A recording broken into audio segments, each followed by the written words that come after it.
Cricket on the Hearth, A Fairy Tale of Home, by Charles Dickens. Chirp the First. The kettle began it. Don't tell me what Mrs. Peerybingle said. I know better. Mrs. Peerybingle may leave it on record to the end of time that she couldn't say which of them began it, but I say the kettle did.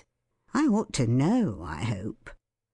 The kettle began it full 5 minutes by the little waxy-faced Dutch clock in the corner, before the cricket uttered a chirp. As if the clock hadn't finished striking, and the convulsive little haymaker at the top of it, jerking away right and left with a scythe in front of a Moorish palace, hadn't mowed down half an acre of imaginary grass before the cricket joined in at all. Why, I am not naturally positive. Everyone knows that. I wouldn't set my own opinion against the opinion of Mrs. Peerybingle unless I were quite sure, on any account whatever. Nothing should induce me. But this is a question of fact. And the fact is that the kettle began it, at least 5 minutes before the cricket gave any sign of being in existence. Contradict me, and I'll say 10. Let me narrate exactly how it happened. I should have proceeded to do so in my very first word, but for this plain consideration. If I am to tell a story, I must begin at the beginning. And how is it possible to begin at the beginning without beginning at the kettle? It appeared as if there were a sort of match or trial of skill, you must understand, between the kettle and the cricket. And this is what led to it, and how it came about. Mrs. Peerybingle, going out into the raw twilight, and clicking over the wet stones, in a pair of pattens that worked innumerable rough impressions of the first proposition in Euclid all about the yard, Mrs. Peerybingle filled the kettle at the water-butt. Presently returning, less the pattens, and a good deal less, for they were tall, and Mrs. Peerybingle was but short, she set the kettle on the fire. In doing which she lost her temper, or mislaid it for an instant; for the water, being uncomfortably cold, and in that slippy, slushy, sleety sort of state wherein it seems to penetrate through every kind of substance, patten rings included, had laid hold of Mrs. Peerybingle's toes, and even splashed her legs. And when we rather plume ourselves, with reason too, upon our legs, and keep ourselves particularly neat in point of stockings, we find this, for the moment, hard to bear. Besides, the kettle was aggravating and obstinate. It wouldn't allow itself to be adjusted on the top bar. It wouldn't hear of accommodating itself kindly to the knobs of coal. It would lean forward with a drunken air and dribble, a very idiot of a kettle, on the hearth. It was quarrelsome, and hissed and spluttered morosely at the fire. To sum up all, the lid, resisting Mrs. Peerybingle's fingers, first of all turned topsy-turvy, and then, with an ingenious pertinacity deserving of a better cause, dived sideways in, down to the very bottom of the kettle. And the hull of the Royal George has never made half the monstrous resistance to coming out of the water which the lid of that kettle employed against Mrs. Peerybingle before she got it up again. It looked sullen and pig-headed enough even then, carrying its handle with an air of defiance, and cocking its spout pertly and mockingly at Mrs. Peerybingle, as if it said, "I won't boil. Nothing shall induce me." But Mrs. Peerybingle, with restored good humour, dusted her chubby little hands against each other, and sat down before the kettle, laughing. Meantime the jolly blaze uprose and fell, flashing and gleaming on the little haymaker at the top of the Dutch clock, until one might have thought he stood stock still before the Moorish palace, and nothing was in motion but the flame. He was on the move, however, and had his spasms 2 to the second, all right and regular. But his sufferings, when the clock was going to strike, were frightful to behold. And when a cuckoo looked out of a trap-door in the palace and gave note 6 times, it shook him each time like a spectral voice, or like a something wiry plucking at his legs. It was not until a violent commotion and a whirring noise among the weights and ropes below him had quite subsided that this terrified haymaker became himself again. Nor was he startled without reason, for these rattling, bony skeletons of clocks are very disconcerting in their operation, and I wonder very much how any set of men, but most of all how Dutchmen, can have had a liking to invent them. For there is a popular belief that Dutchmen love broad cases and much clothing for their own lower selves, and they might know better than to leave their clocks so very lank and unprotected, surely. Now it was, you observe, that the kettle began to spend the evening. Now it was that the kettle, growing mellow and musical, began to have irrepressible gurglings in its throat, and to indulge in short vocal snorts, which it checked in the bud, as if it hadn't quite made up its mind yet to be good company.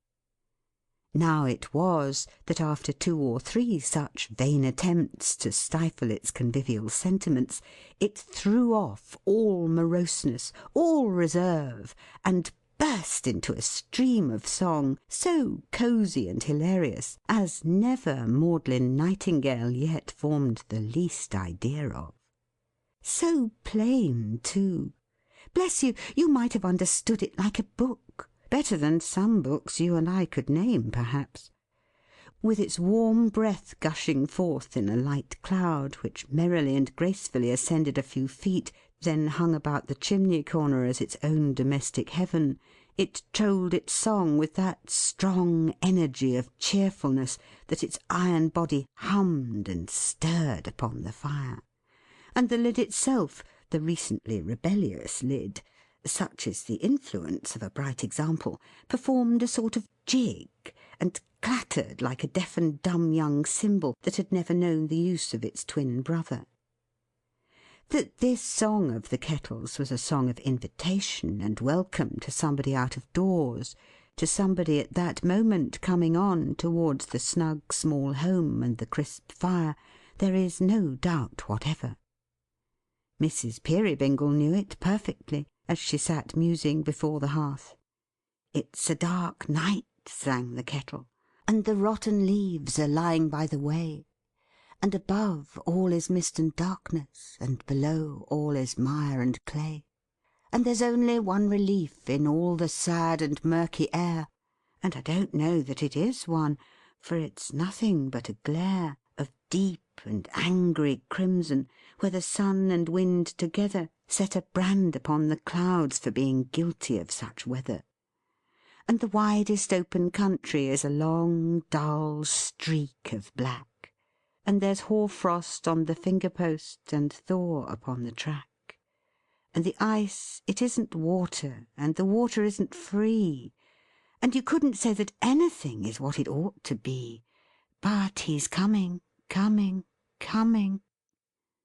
And here, if you like, the Cricket did chime in, with a chirrup, chirrup, chirrup of such magnitude by way of chorus, with a voice so astoundingly disproportionate to its size as compared with the kettle, size, you couldn't see it, that if it had then and there burst itself like an overcharged gun, if it had fallen a victim on the spot and chirruped its little body into 50 pieces, it would have seemed a natural and inevitable consequence for which it had expressly laboured.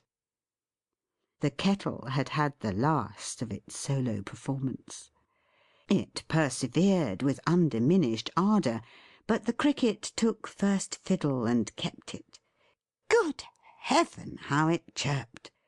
Its shrill, sharp, piercing voice resounded through the house, and seemed to twinkle in the outer darkness like a star. There was an indescribable little trill and tremble in it, at its loudest, which suggested its being carried off its legs and made to leap again by its own intense enthusiasm. Yet they went very well together, the Cricket and the Kettle. The burden of the song was still the same, and louder, louder, louder still, they sang it in their emulation.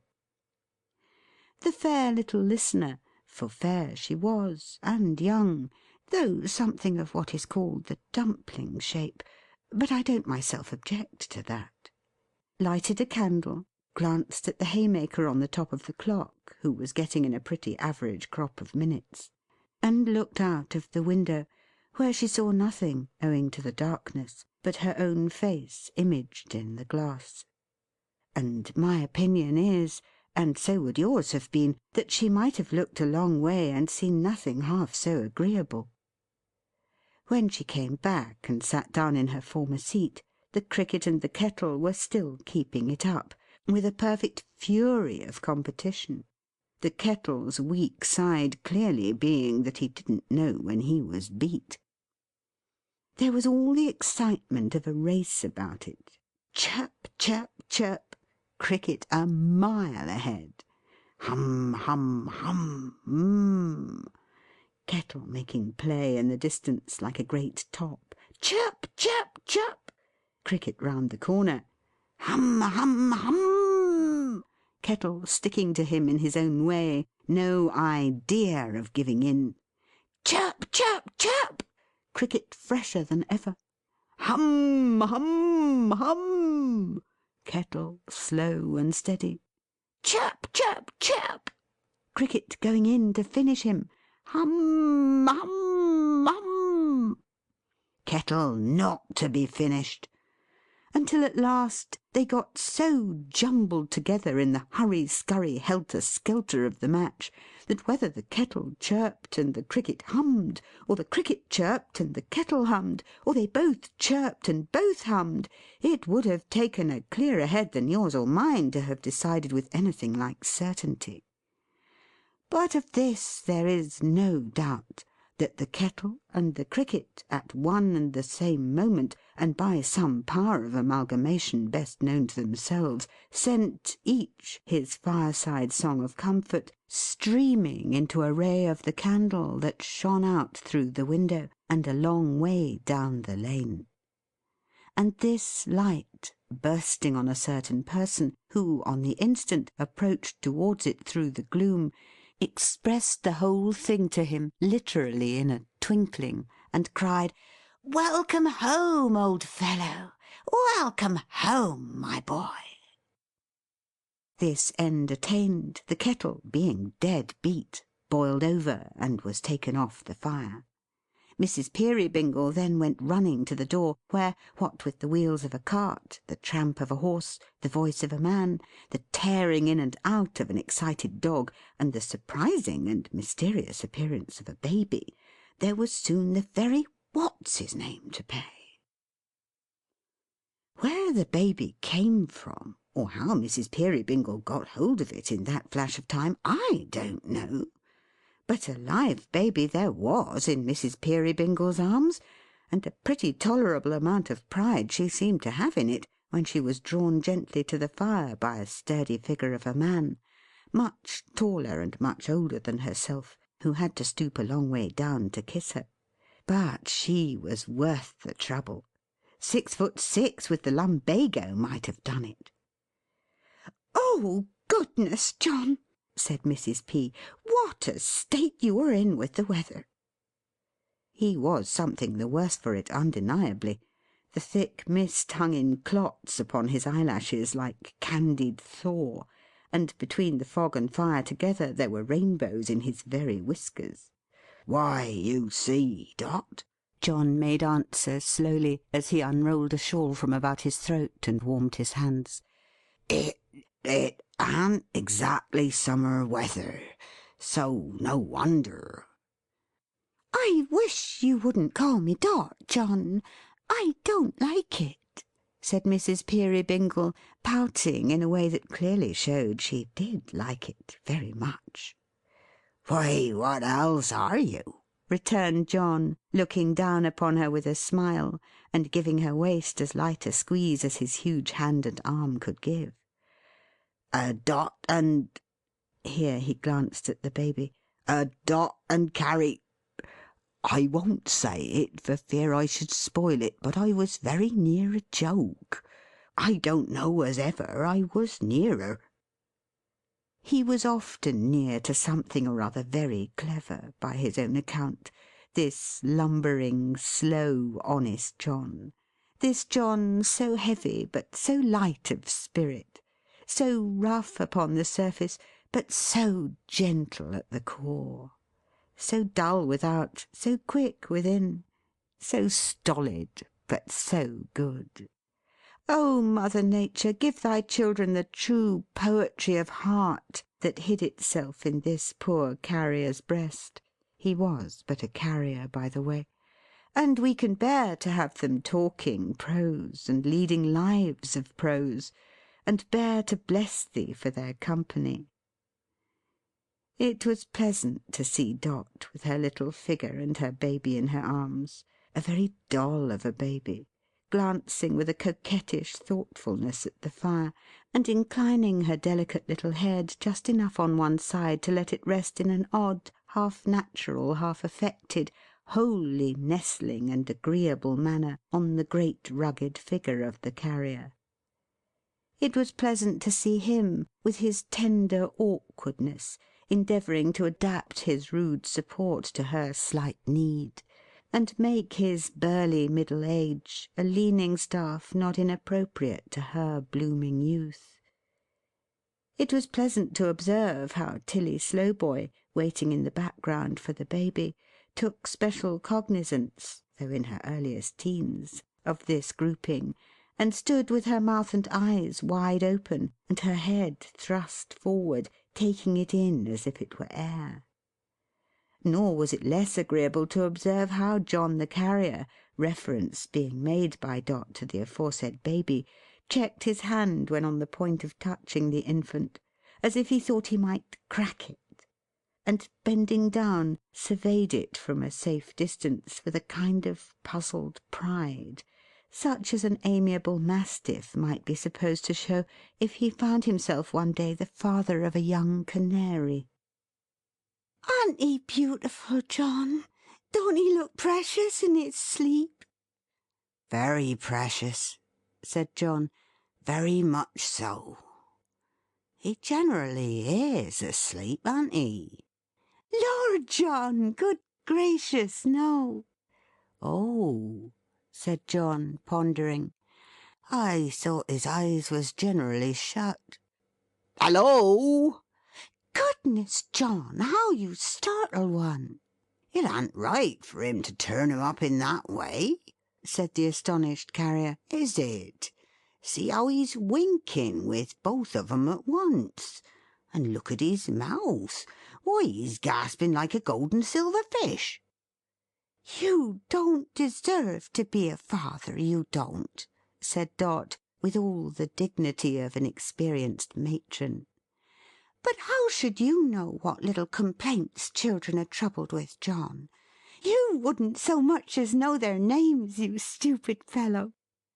And when she had turned the Baby over on her left arm, and had slapped its back as a restorative, she pinched her husband's ear, laughing.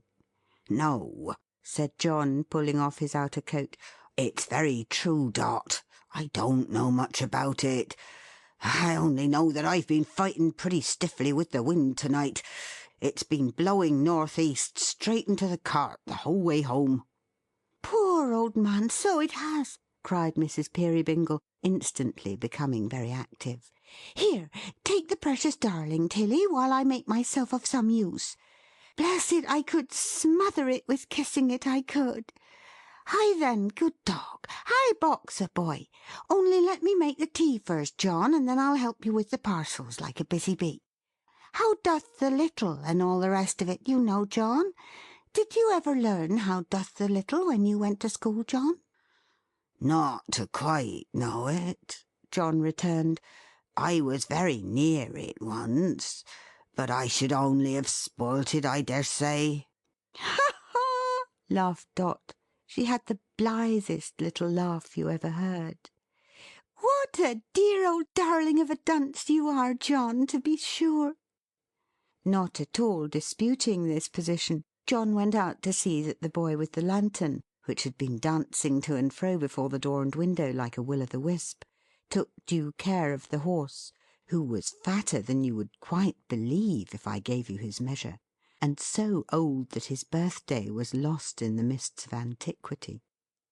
Boxer, feeling that his attentions were due to the family in general, and must be impartially distributed, dashed in and out with bewildering inconstancy, now describing a circle of short barks round the horse where he was being rubbed down at the stable door, now feigning to make savage rushes at his mistress, and facetiously bringing himself to sudden stops, now eliciting a shriek from Tilly Slowboy in the low nursing chair near the fire, by the unexpected application of his moist nose to her countenance, now exhibiting an obtrusive interest in the baby, now going round and round upon the hearth, and lying down as if he had established himself for the night, now getting up again, and taking that nothing of a fag-end of a tail of his out into the weather, as if he had just remembered an appointment, and was off at a round trot to keep it. There's the teapot ready on the hob," said Dot, as briskly busy as a child at play at keeping house. "And there's the cold knuckle of ham, and there's the butter, and there's the crusty loaf and all. Here's a clothes basket for the small parcels, John, if you've got any there. Where are you, John? Don't let the dear child fall under the grate, Tilly, whatever you do." It may be noted of Miss Slowboy, in spite of her rejecting the caution with some vivacity, that she had a rare and surprising talent for getting this baby into difficulties, and had several times imperilled its short life in a quiet way peculiarly her own. She was of a spare and straight shape, this young lady, insomuch that her garments appeared to be in constant danger of sliding off those sharp pegs, her shoulders, on which they were loosely hung. Her costume was remarkable for the partial development on all possible occasions of some flannel vestment of a singular structure, also for affording glimpses in the region of the back of a corset or pair of stays, in colour a dead green.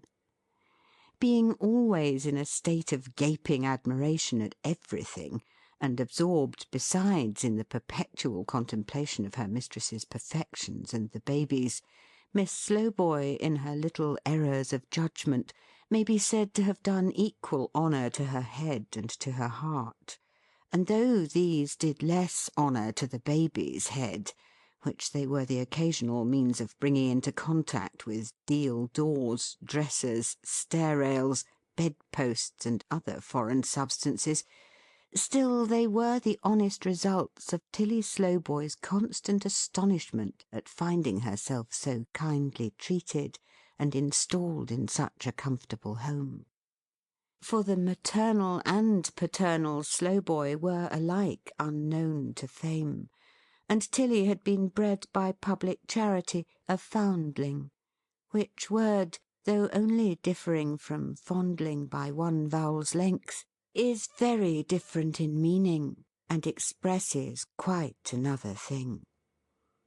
To have seen little Mrs. Peerybingle come back with her husband, tugging at the clothes-basket, and making the most strenuous exertions to do nothing at all, for he carried it, would have amused you almost as much as it amused him. It may have entertained the Cricket too, for anything I know, but certainly it now began to chirp again, vehemently. "Hey day!" said John, in his slow way. "It's merrier than ever to-night, I think." "And it's sure to bring us good fortune, John. It always has done so.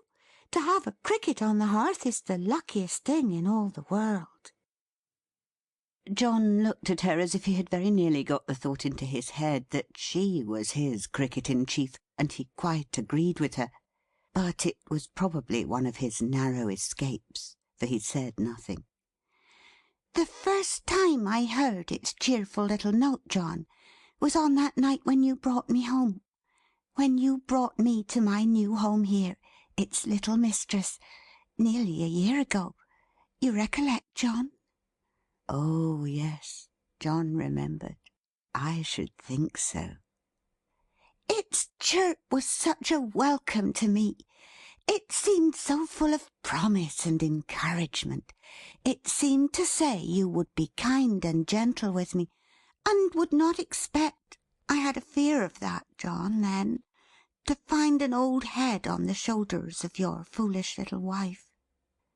John thoughtfully patted one of the shoulders, and then the head, as though he would have said no, no, he had had no such expectation. He had been quite content to take them as they were. And really he had reason. They were very comely. "It spoke the truth, John, when it seemed to say so. For you have ever been, I am sure, the best, the most considerate, the most affectionate of husbands to me. This has been a happy home, John, and I love the Cricket for its sake." "Why, so do I, then," said the Carrier. "So do I, Dot." "I love it for the many times I've heard it, and the many thoughts its harmless music has given me. Sometimes in the twilight, when I have felt a little solitary and downhearted, John, before Baby was here to keep me company and make the house gay, when I have thought how lonely you would be if I should die, how lonely I should be if I could know that you had lost me, dear, its chirp, chirp, chirp upon the hearth has seemed to tell me of another little voice, so sweet, so very dear to me, before whose coming sound my trouble vanished like a dream. And when I used to fear, I did fear once, John, I was very young, you know, that ours might prove to be an ill-assorted marriage, I being such a child, and you more like my guardian than my husband, and that you might not, however hard you tried, be able to learn to love me as you hoped and prayed you might, its chirp, chirp, chirp has cheered me up again, and filled me with new trust and confidence. I was thinking of these things to-night, dear, when I sat expecting you, and I love the Cricket for their sake." "And so do I," repeated John. "But, Dot, I hope and pray that I might learn to love you. How you talk! I had learned that long before I brought you here to be the Cricket's little mistress, Dot." She laid her hand an instant on his arm, and looked up at him with an agitated face, as if she would have told him something. Next moment she was down upon her knees before the basket, speaking in a sprightly voice, and busy with the parcels. "There are not many of them to-night, John, but I saw some goods behind the cart just now, and though they give more trouble perhaps, still they pay us well, so we have no reason to grumble, have we? Besides, you have been delivering, I dare say, as you came along." "Oh yes," John said, "a good many." "Why, what's this round box? Heart alive, John! It's a wedding cake." "Leave a woman alone to find that out," said John admiringly. "Now a man would never have thought of it. Whereas it's my belief that if you was to pack a wedding cake up in a tea chest, or a turn-up bedstead, or a pickled salmon keg, or any unlikely thing, a woman would be sure to find it out directly. Yes, I called for it at the pastry-cook's." "And it weighs I don't know what, whole hundredweights!" cried Dot, making a great demonstration of trying to lift it. "Whose is it, John? Where is it going?" "Read the writing on the other side," said John. "Why, John! My goodness, John!" "Ah! Who'd have thought it?" John returned. "You never mean to say," pursued Dot, sitting on the floor and shaking her head at him, "that it's Gruff and Tackleton the Toy maker?" John nodded. Mrs. Peerybingle nodded also, 50 times at least. Not in assent, in dumb and pitying amazement, screwing up her lips the while with all their little force (they were never made for screwing up, I am clear of that), and looking the good Carrier through and through in her abstraction. Miss Slowboy, in the meantime, who had a mechanical power of reproducing scraps of current conversation for the delectation of the baby, with all the sense struck out of them, and all the nouns changed into the plural number, inquired aloud of that young creature, was it Gruffs and Tackletons the toy-makers then? And would it call at pastry-cooks for wedding cakes? And did its mothers know the boxes when its fathers brought them homes? And so on. "And that is really to come about?" said Dot. "Why, she and I were girls at school together, John." He might have been thinking of her, or nearly thinking of her perhaps, as she was in that same school-time. He looked upon her with a thoughtful pleasure, but he made no answer. "And he's as old! As unlike her! Why, how many years older than you is Gruff and Tackleton, John?" "How many more cups of tea shall I drink to-night at one sitting than Gruff and Tackleton ever took in 4, I wonder?" replied John good-humouredly, as he drew a chair to the round table, and began at the cold ham. "As to eating, I eat but little, but that little I enjoy, Dot." Even this, his usual sentiment at meal-times, one of his innocent delusions, for his appetite was always obstinate and flatly contradicted him, awoke no smile in the face of his little wife, who stood among the parcels, pushing the cake-box slowly from her with her foot, and never once looked, though her eyes were cast down too, upon the dainty shoe she generally was so mindful of. Absorbed in thought, she stood there, heedless alike of the tea and John, although he called to her and rapped the table with his knife to startle her, until he rose and touched her on the arm; when she looked at him for a moment, and hurried to her place behind the tea-board, laughing at her negligence. But not as she had laughed before. The manner and the music were quite changed. The Cricket, too, had stopped. Somehow the room was not so cheerful as it had been. Nothing like it. End of Part 1 of Chirp the First.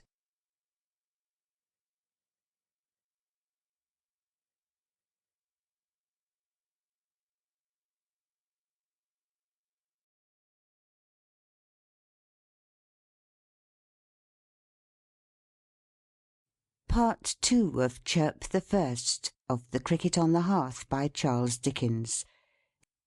"So these are all the parcels, are they, John?" she said, breaking a long silence, which the honest Carrier had devoted to the practical illustration of one part of his favourite sentiment, certainly enjoying what he ate, if it couldn't be admitted that he ate but little. "So these are all the parcels, are they, John?" "That's all," said John. "Why, no, laying down his knife and fork, and taking a long breath, "I declare I've clean forgotten the old gentleman." "The old gentleman?" "In the cart," said John. "He was asleep among the straw the last time I saw him. I very nearly remembered him twice since I came in, but he went out of my head again. Hallo! You hip there! Rouse up! That's my hearty." John said these latter words outside the door, whither he had hurried with the candle in his hand. Miss Slowboy, conscious of some mysterious reference to the old gentleman, and connecting in her mystified imagination certain associations of a religious nature with the phrase, was so disturbed, that hastily rising from the low chair by the fire to seek protection near the skirts of her mistress, and coming into contact as she crossed the doorway with an ancient stranger, she instinctively made a charge or butt at him with the only offensive instrument within her reach. This instrument happening to be the baby, great commotion and alarm ensued, which the sagacity of Boxer rather tended to increase, for that good dog, more thoughtful than his master, had, it seemed, been watching the old gentleman in his sleep, lest he should walk off with a few young poplar trees that were tied up behind the cart, and he still attended on him very closely, worrying his gaiters, in fact, and making dead sets at the buttons. "You're such an undeniable good sleeper, sir," said John, when tranquillity was restored. In the meantime the old gentleman had stood, bareheaded and motionless, in the centre of the room, "that I have half a mind to ask you where the other 6 are. Only that would be a joke, and I know I should spoil it.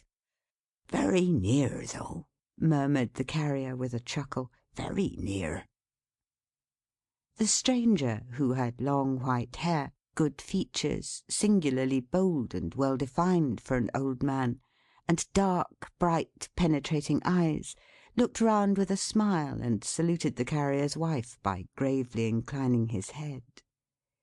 His garb was very quaint and odd, a long, long way behind the time.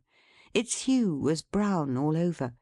In his hand he held a great brown club or walking stick, and striking this upon the floor, it fell asunder and became a chair, on which he sat down quite composedly. "There," said the Carrier, turning to his wife, "that's the way I found him, sitting by the roadside, upright as a milestone, and almost as deaf." Sitting in the open air, John? "In the open air," replied the Carrier, "just at dusk.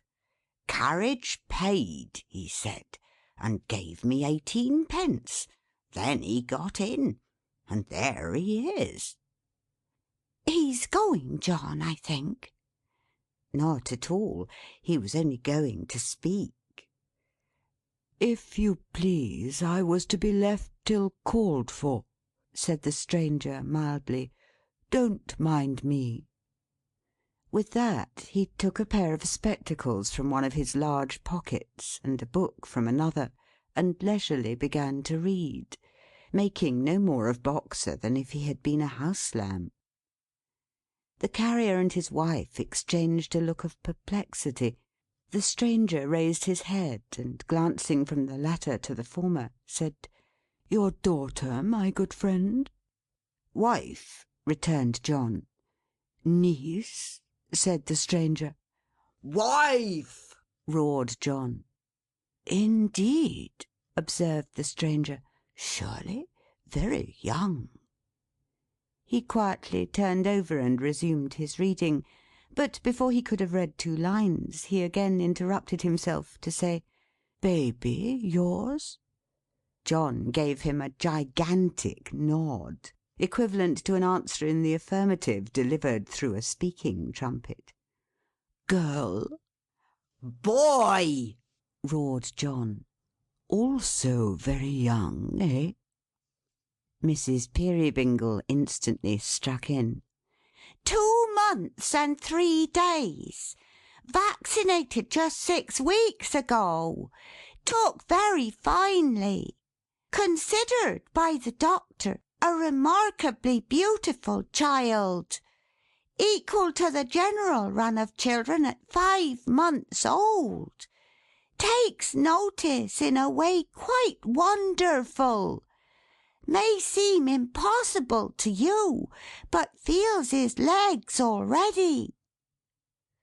Here the breathless little mother, who had been shrieking these short sentences into the old man's ear until her pretty face was crimsoned, held up the baby before him as a stubborn and triumphant fact, while Tilly Slowboy, with a melodious cry of "Ketcher, Ketcher," which sounded like some unknown words adapted to a popular sneeze, performed some cow-like gambols round that all unconscious innocent.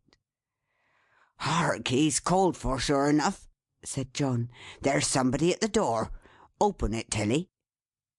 Before she could reach it, however, it was opened from without, being a primitive sort of door with a latch that any one could lift if he chose, and a good many people did choose, I can tell you, for all kinds of neighbours liked to have a cheerful word or two with the carrier, though he was no great talker for the matter of that. Being opened, it gave admission to a little meagre, thoughtful, dingy-faced man, who seemed to have made himself a greatcoat from the sackcloth covering of some old box. For when he turned to shut the door and keep the weather out, he disclosed upon the back of that garment the inscription G and T in large black capitals, also the word glass in bold characters. "Good evening, John," said the little man. "Good evening, Mum. Good evening, Tilly. Good evening, Unbeknown. How's baby, Mum? Boxer's pretty well, I hope?" "All thriving, Caleb," replied Dot. "I am sure you need only look at the dear child for one to know that." "And I'm sure I need only look at you for another," said Caleb. He didn't look at her, though, for he had a wandering and thoughtful eye which seemed to be always projecting itself into some other time and place, no matter what he said. A description which will equally apply to his voice. "Or at John for another," said Caleb. "Or at Tilly, as far as that goes. Or certainly at Boxer." "Busy just now, Caleb?" asked the carrier. "Why, pretty well, John," he returned, with the distraught air of a man who was casting about for the philosopher's stone at least. "Pretty much so. There's rather a run on Noah's Arks at present. I could have wished to improve upon the family, but I don't see how it's to be done at the price. It would be a satisfaction to one's mind to make it clearer which was Shems and Hams, and which was wives. Flies ain't on that scale neither, as compared with elephants, you know. Ah, well! Have you got anything in the parcel line for me, John?"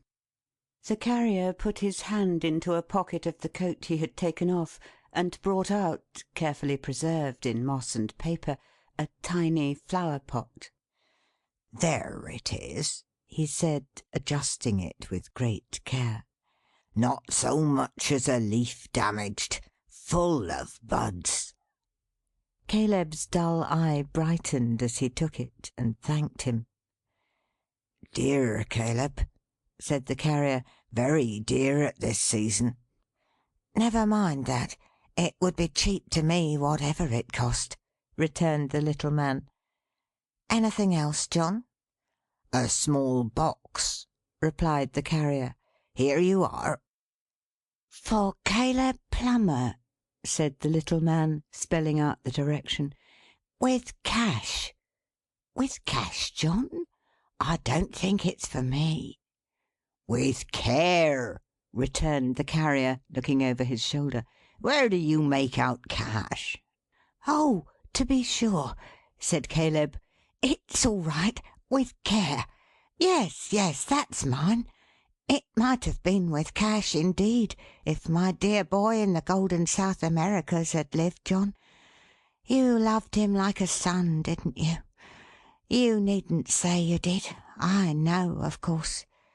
Caleb Plummer, with care. Yes, yes. It's all right. It's a box of doll's eyes for my daughter's work. I wish it was her own sight in a box, John."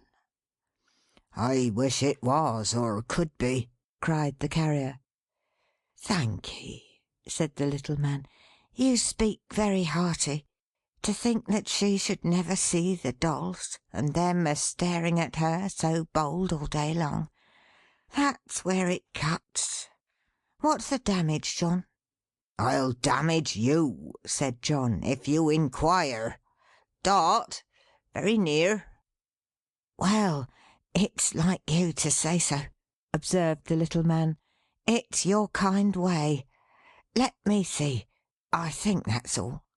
"I think not," said the carrier. "Try again." "Something for our governor, eh?" said Caleb, after pondering a little while. "To be sure, that's what I came for, but my head's so running on them arks and things. He hasn't been here, has he?" "Not he," returned the carrier. "He's too busy courting." "He's coming round, though," said Caleb.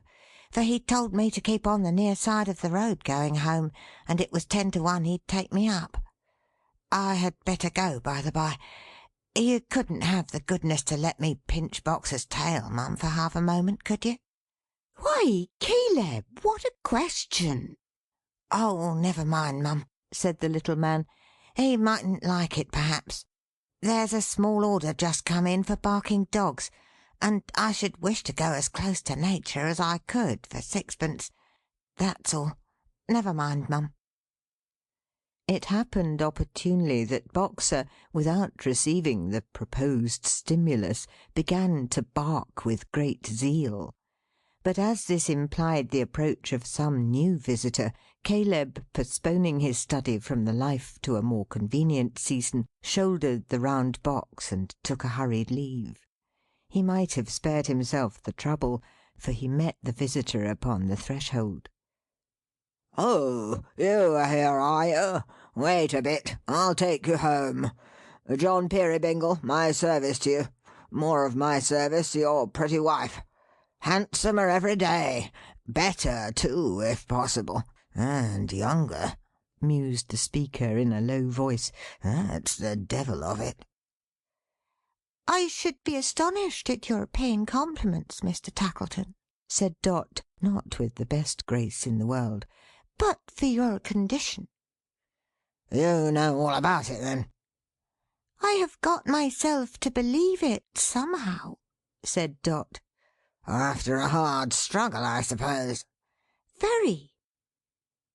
Tackleton the toy merchant, pretty generally known as Gruff and Tackleton, for that was the firm, though Gruff had been bought out long ago, only leaving his name, and, as some said, his nature, according to its dictionary meaning, in the business.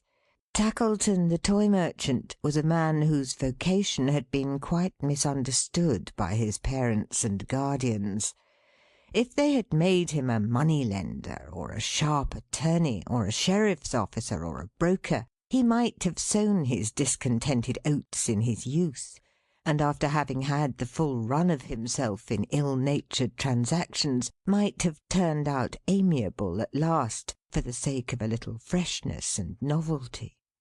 But, cramped and chafing in the peaceable pursuit of toy-making, he was a domestic ogre who had been living on children all his life, and was their implacable enemy. He despised all toys, wouldn't have bought one for the world, delighted in his malice to insinuate grim expressions into the faces of brown-paper farmers who drove pigs to market, bellmen who advertised lost lawyers' consciences, movable old ladies who darned stockings or carved pies, and other like samples of his stock in trade. In appalling masks, hideous, hairy, red-eyed jacks in boxes, vampire kites, demoniacal tumblers who wouldn't lie down and were perpetually flying forward to stare infants out of countenance, his soul perfectly revelled. They were his only relief and safety valve. He was great in such inventions. Anything suggestive of a pony nightmare was delicious to him. He had even lost money, and he took to that toy very kindly, by getting up goblin slides for magic lanterns, whereon the powers of darkness were depicted as a sort of supernatural shellfish with human faces. In intensifying the portraiture of giants he had sunk quite a little capital, and though no painter himself, he could indicate for the instruction of his artists, with a piece of chalk, a certain furtive leer for the countenances of those monsters that were safe to destroy the peace of mind of any young gentleman between the ages of 6 and 11 for the whole Christmas or Midsummer vacation. What he was in toys, he was, as most men are, in all other things. You may easily suppose, therefore, that within the great green cape, which reached down to the calves of his legs, there was buttoned up to the chin an uncommonly pleasant fellow, and that he was about as choice a spirit and as agreeable a companion as ever stood in a pair of bull-headed looking boots with mahogany-coloured tops. Still, Tackleton the toy merchant was going to be married. In spite of all this, he was going to be married, and to a young wife too, a beautiful young wife. He didn't look much like a bridegroom as he stood in the carrier's kitchen, with a twist in his dry face and a screw in his body, and his hat jerked over the bridge of his nose, and his hands stuck down into the bottoms of his pockets, and his whole sarcastic, ill-conditioned self peering out of one little corner of one little eye, like the concentrated essence of any number of ravens, but a bridegroom he designed to be. In 3 days' time, next Thursday, the last day of the first month in the year. That's my wedding day, said Tackleton. Did I mention that he had always one eye wide open and one eye nearly shut, and that the one eye nearly shut was always the expressive eye? I don't think I did. That's my wedding day, said Tackleton, rattling his money. Why, it's our wedding day too, exclaimed the carrier. Ha ha! laughed Tackleton. Odd! You're just such another couple. Just! The indignation of Dot at this presumptuous assertion is not to be described. What next? His imagination would compass the possibility of just such another baby, perhaps. The man was mad. I say, a word with you, murmured Tackleton, nudging the carrier with his elbow, and taking him a little apart. You'll come to the wedding. We're in the same boat, you know. How in the same boat? inquired the carrier. A little disparity, you know, said Tackleton with another nudge. Come and spend an evening with us beforehand. Why? demanded John, astonished at this pressing hospitality. Why? returned the other. That's a new way of receiving an invitation. Why, for pleasure, sociability, you know, and all that. I thought you were never sociable, said John in his plain way. It's of no use to be anything but free with you, I see, said Tackleton. Why, then, the truth is you have what tea-drinking people call a sort of comfortable appearance together, you and your wife. We know better, you know, but— No, we don't know better, interposed John. What are you talking about? Well, we don't know better then, said Tackleton. We'll agree that we don't. As you like. What does it matter?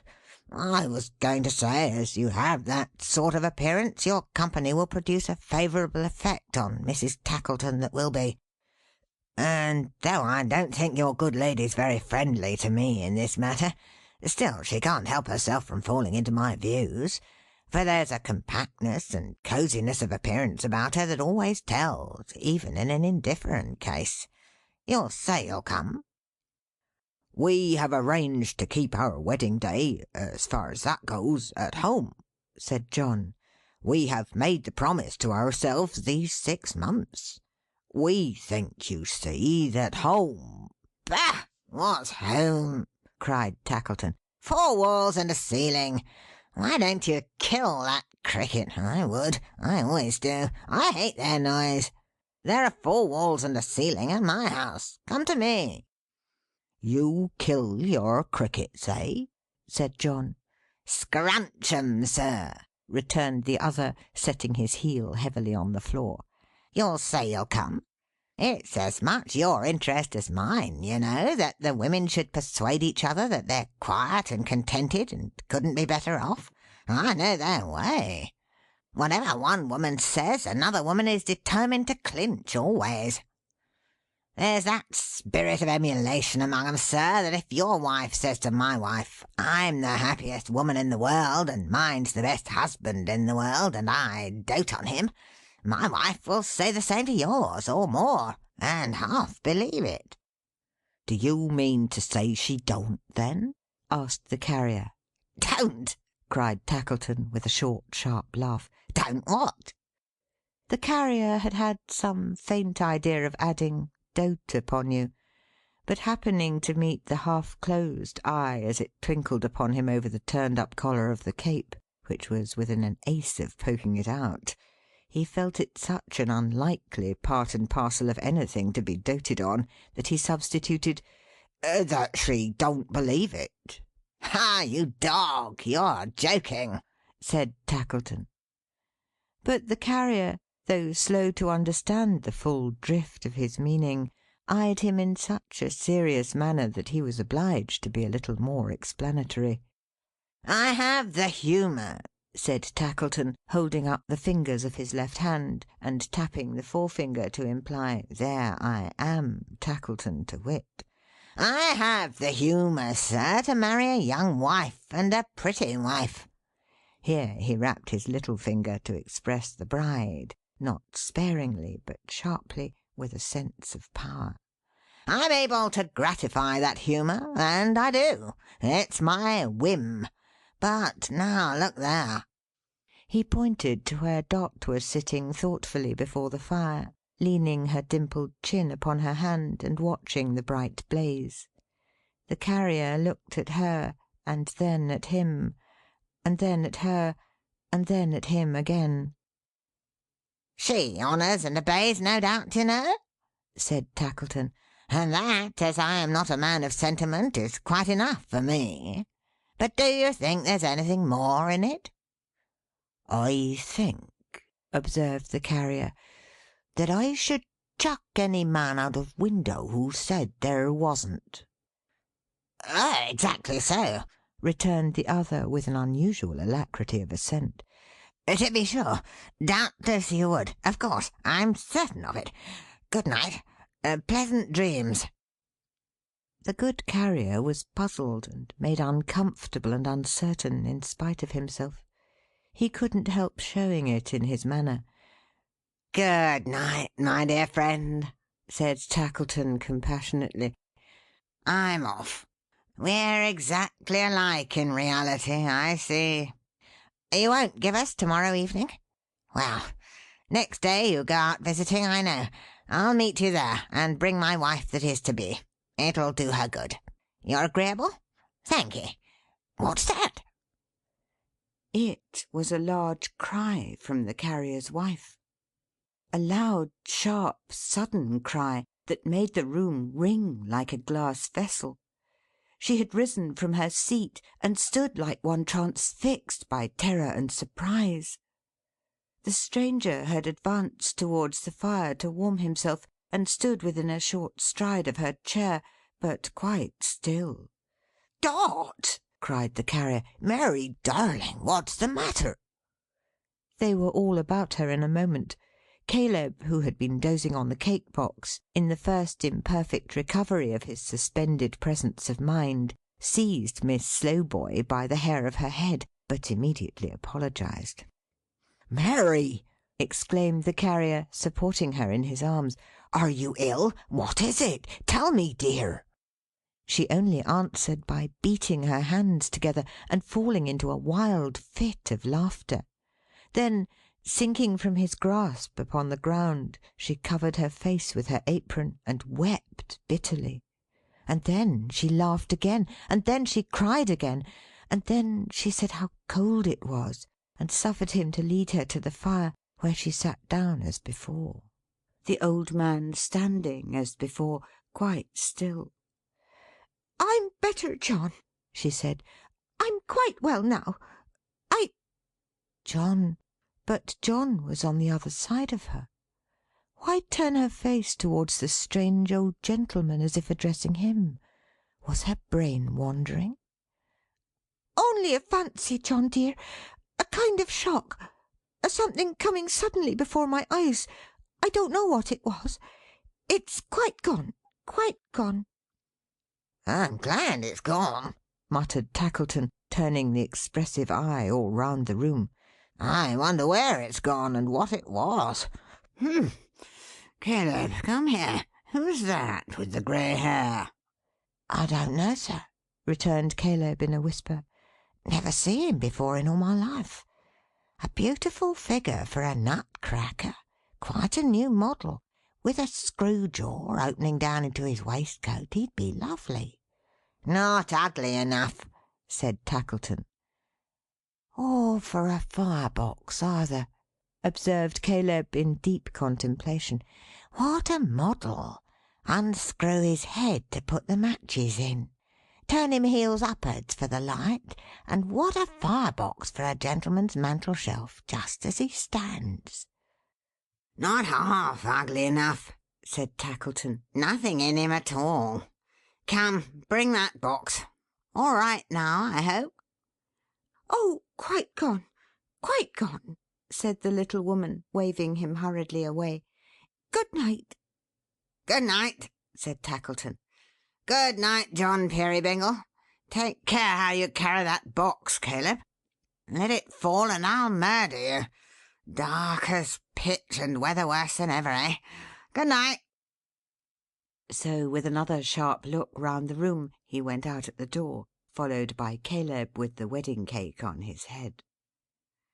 The Carrier had been so much astounded by his little wife, and so busily engaged in soothing and tending her, that he had scarcely been conscious of the stranger's presence, until now, when he again stood there, their only guest.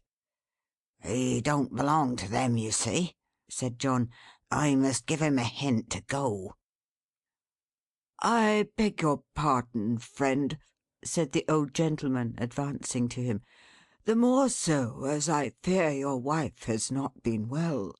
But the attendant whom my infirmity," he touched his ears and shook his head, "renders almost indispensable, not having arrived, I fear there must be some mistake. The bad night, which made the shelter of your comfortable cart, may I never have a worse, so acceptable, is still as bad as ever. Would you, in your kindness, suffer me to rent a bed here?" "Yes, yes," cried Dot. "Yes, certainly." "Oh!"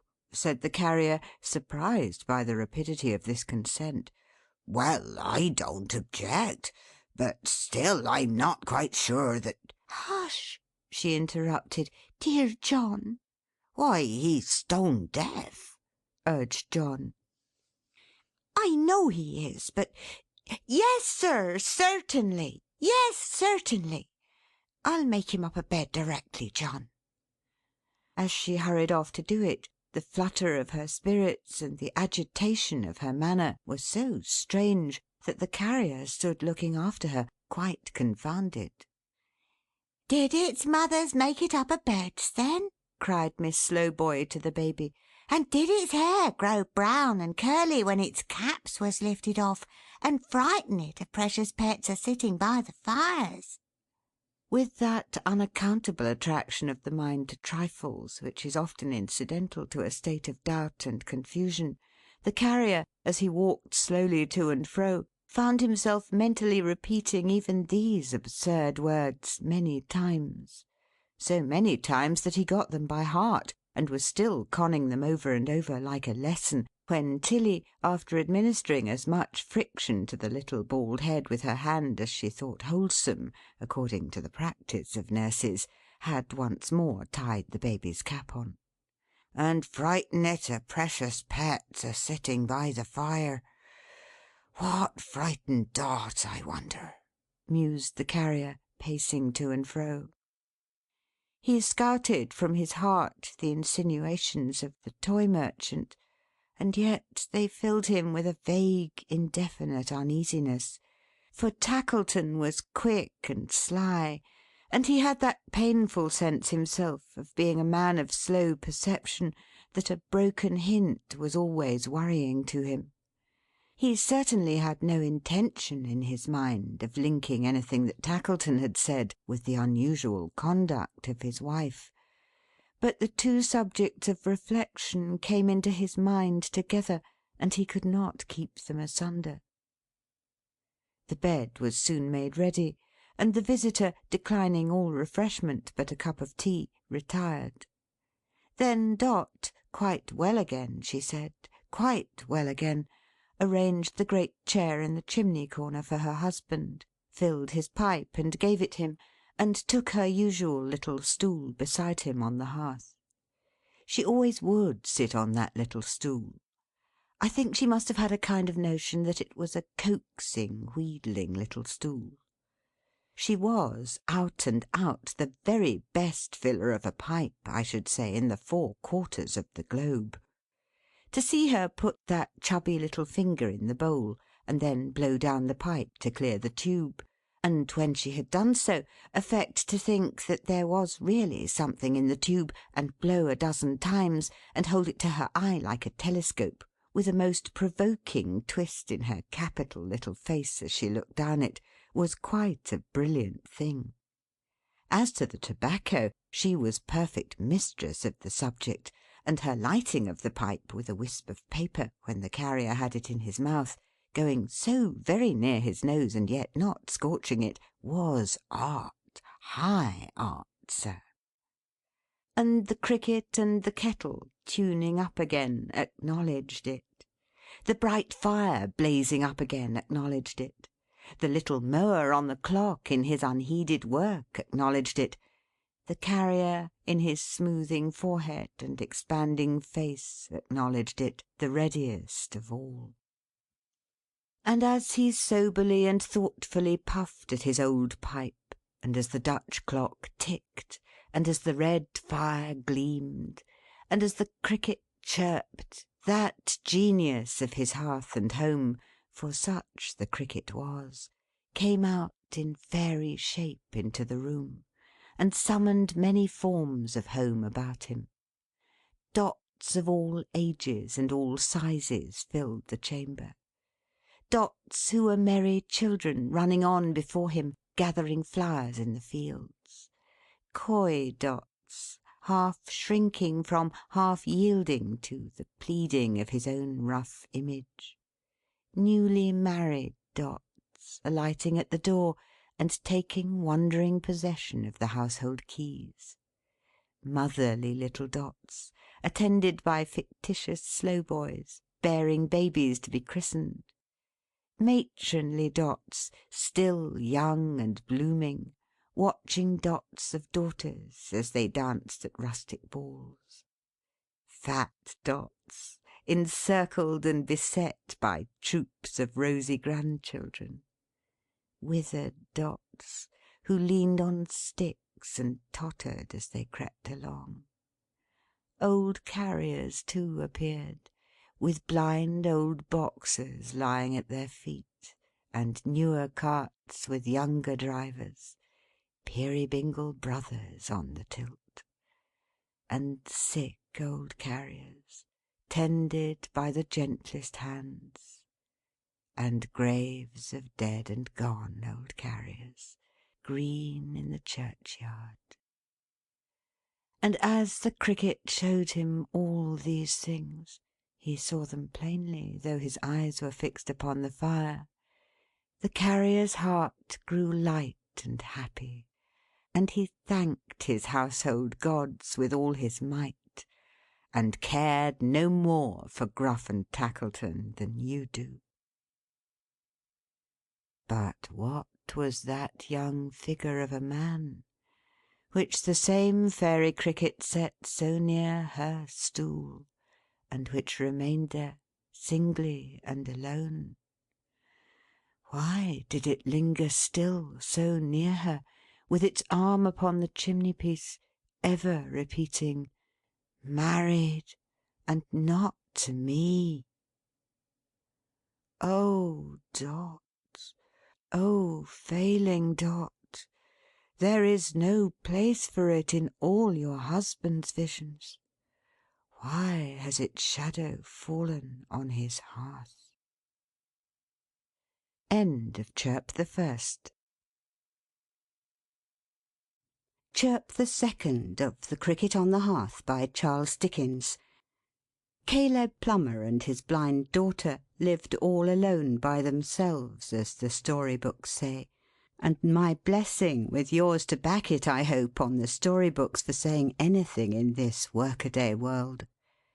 Caleb Plummer and his blind daughter lived all alone by themselves, in a little cracked nutshell of a wooden house, which was, in truth, no better than a pimple on the prominent red brick nose of Gruff and Tackleton.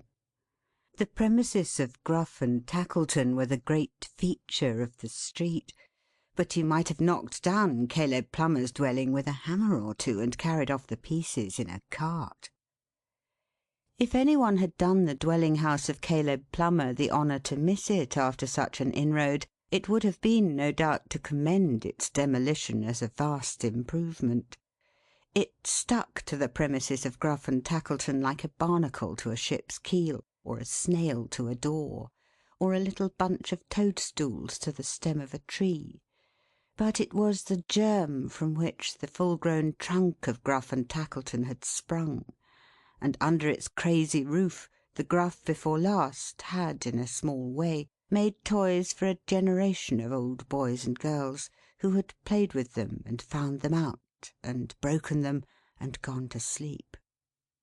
I have said that Caleb and his poor blind daughter lived here, but I should have said that Caleb lived here, and his poor blind daughter somewhere else, in an enchanted home of Caleb's furnishing, where scarcity and shabbiness were not, and trouble never entered. Caleb was no sorcerer, but in the only magic art that still remains to us, the magic of devoted, deathless love, Nature had been the mistress of his study, and from her teaching all the wonder came. The Blind Girl never knew that ceilings were discoloured, walls blotched, and bare of plaster here and there, high crevices unstopped and widening every day, beams mouldering and tending downward. The Blind Girl never knew that iron was rusting, wood rotting, paper peeling off, the very size and shape and true proportion of the dwelling withering away. The Blind Girl never knew that ugly shapes of delf and earthenware were on the board, that sorrow and faint-heartedness were in the house, that Caleb's scanty hairs were turning greyer and more grey before her sightless face. The Blind Girl never knew they had a master, cold, exacting, and uninterested; never knew that Tackleton was Tackleton, in short; but lived in the belief of an eccentric humourist, who loved to have his jest with them, and, while he was the guardian angel of their lives, disdained to hear one word of thankfulness. And all was Caleb's doing; all the doing of her simple father. But he too had a Cricket on his hearth, and listening sadly to its music, when the motherless blind child was very young, that spirit had inspired him with the thought that even her great deprivation might be almost changed into a blessing, and the girl made happy by these little means. For all the Cricket tribe are potent spirits, even though the people who hold converse with them do not know it, which is frequently the case. And there are not, in the unseen world, voices more gentle and more true, that may be so implicitly relied on, or that are so certain to give none but tenderest counsel, as the voices in which the spirits of the fireside and the hearth address themselves to humankind. Caleb and his daughter were at work together in their usual working room, which served them for their ordinary living room as well. And a strange place it was. There were houses in it, finished and unfinished, for dolls of all stations in life; suburban tenements for dolls of moderate means; kitchens and single apartments for dolls of the lower classes; capital town residences for dolls of high estate. Some of these establishments were already furnished according to estimate, with a view to the convenience of dolls of limited income. Others could be fitted on the most expensive scale, at a moment's notice, from whole shelves of chairs and tables, sofas, bedsteads, and upholstery. The nobility and gentry and public in general, for whose accommodation these tenements were designed, lay here and there in baskets, staring straight up at the ceiling, but in denoting their degrees in society, and confining them to their respective stations, which experience shows to be lamentably difficult in real life, the makers of these dolls had far improved on nature, who is often froward and perverse. For they, not resting on such arbitrary marks as satin, cotton print, and bits of rag, had superadded striking personal differences which allowed of no mistake. Thus the doll lady of distinction had wax limbs of perfect symmetry, but only she and her compeers; the next grade in the social scale being made of leather, and the next of coarse linen stuff. As to the common people, they had just so many matches out of tinder boxes for their arms and legs, and there they were, established in their sphere at once, beyond the possibility of getting out of it. There were various other samples of his handicraft besides dolls in Caleb Plummer's room. There were Noah's Arks, in which the birds and beasts were an uncommonly tight fit, I assure you, though they could be crammed in anyhow at the roof, and rattled and shaken into the smallest compass. By a bold poetical licence, most of these Noah's Arks had knockers on the doors. Inconsistent appendages perhaps, as suggestive of morning callers and a postman, yet a pleasant finish to the outside of the building. There were scores of melancholy little carts, which, when the wheels went round, performed most doleful music. Many small fiddles, drums, and other instruments of torture, no end of cannon, shields, swords, spears, and guns. There were little tumblers in red breeches, incessantly swarming up high obstacles of red tape, and coming down head first upon the other side. And there were innumerable old gentlemen of respectable, not to say venerable appearance, insanely flying over horizontal pegs, inserted for the purpose in their own street doors.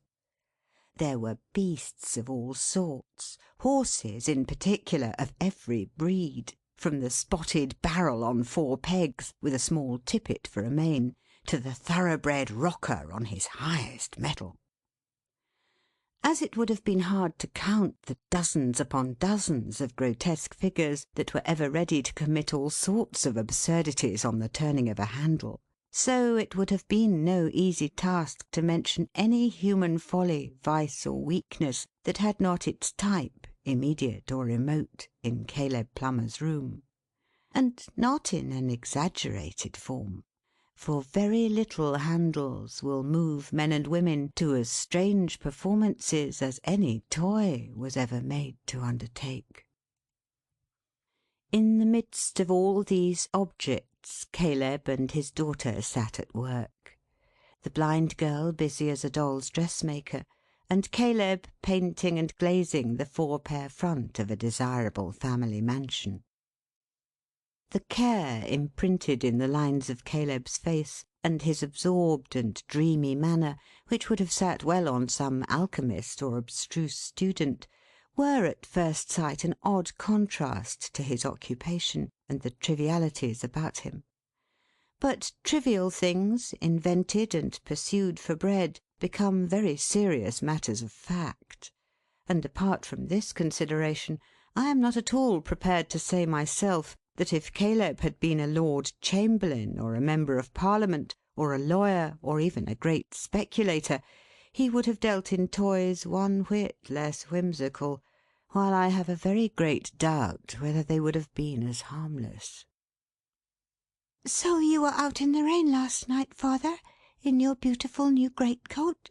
said Caleb's daughter.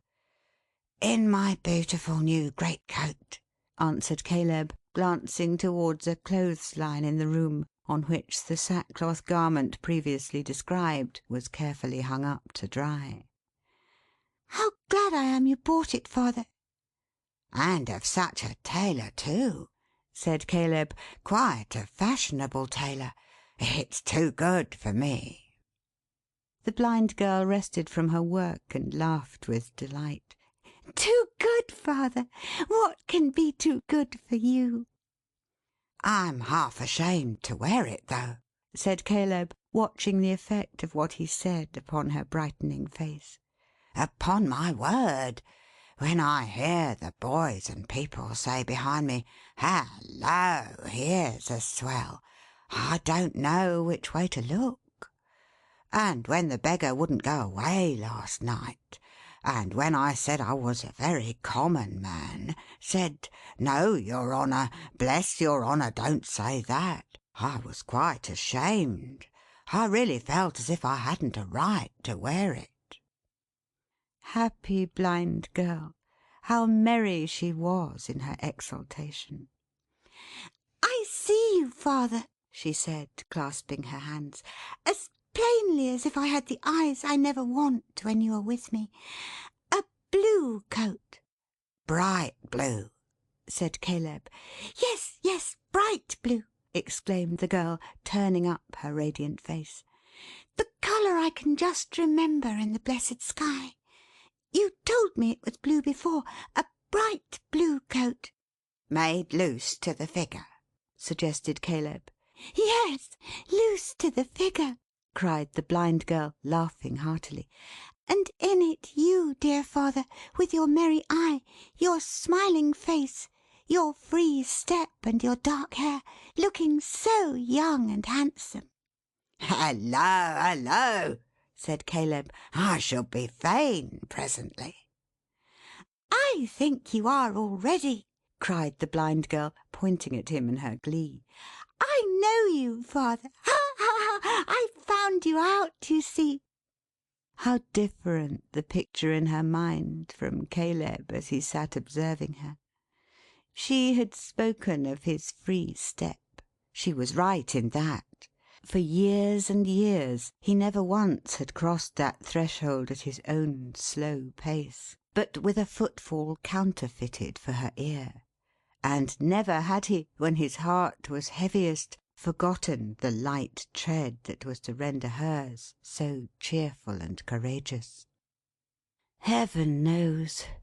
But I think Caleb's vague bewilderment of manner may have half originated in his having confused himself about himself, and everything around him, for the love of his blind daughter.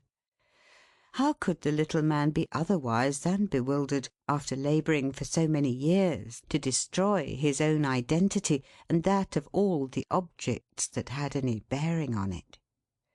"There we are!" said Caleb, falling back a pace or two to form the better judgment of his work.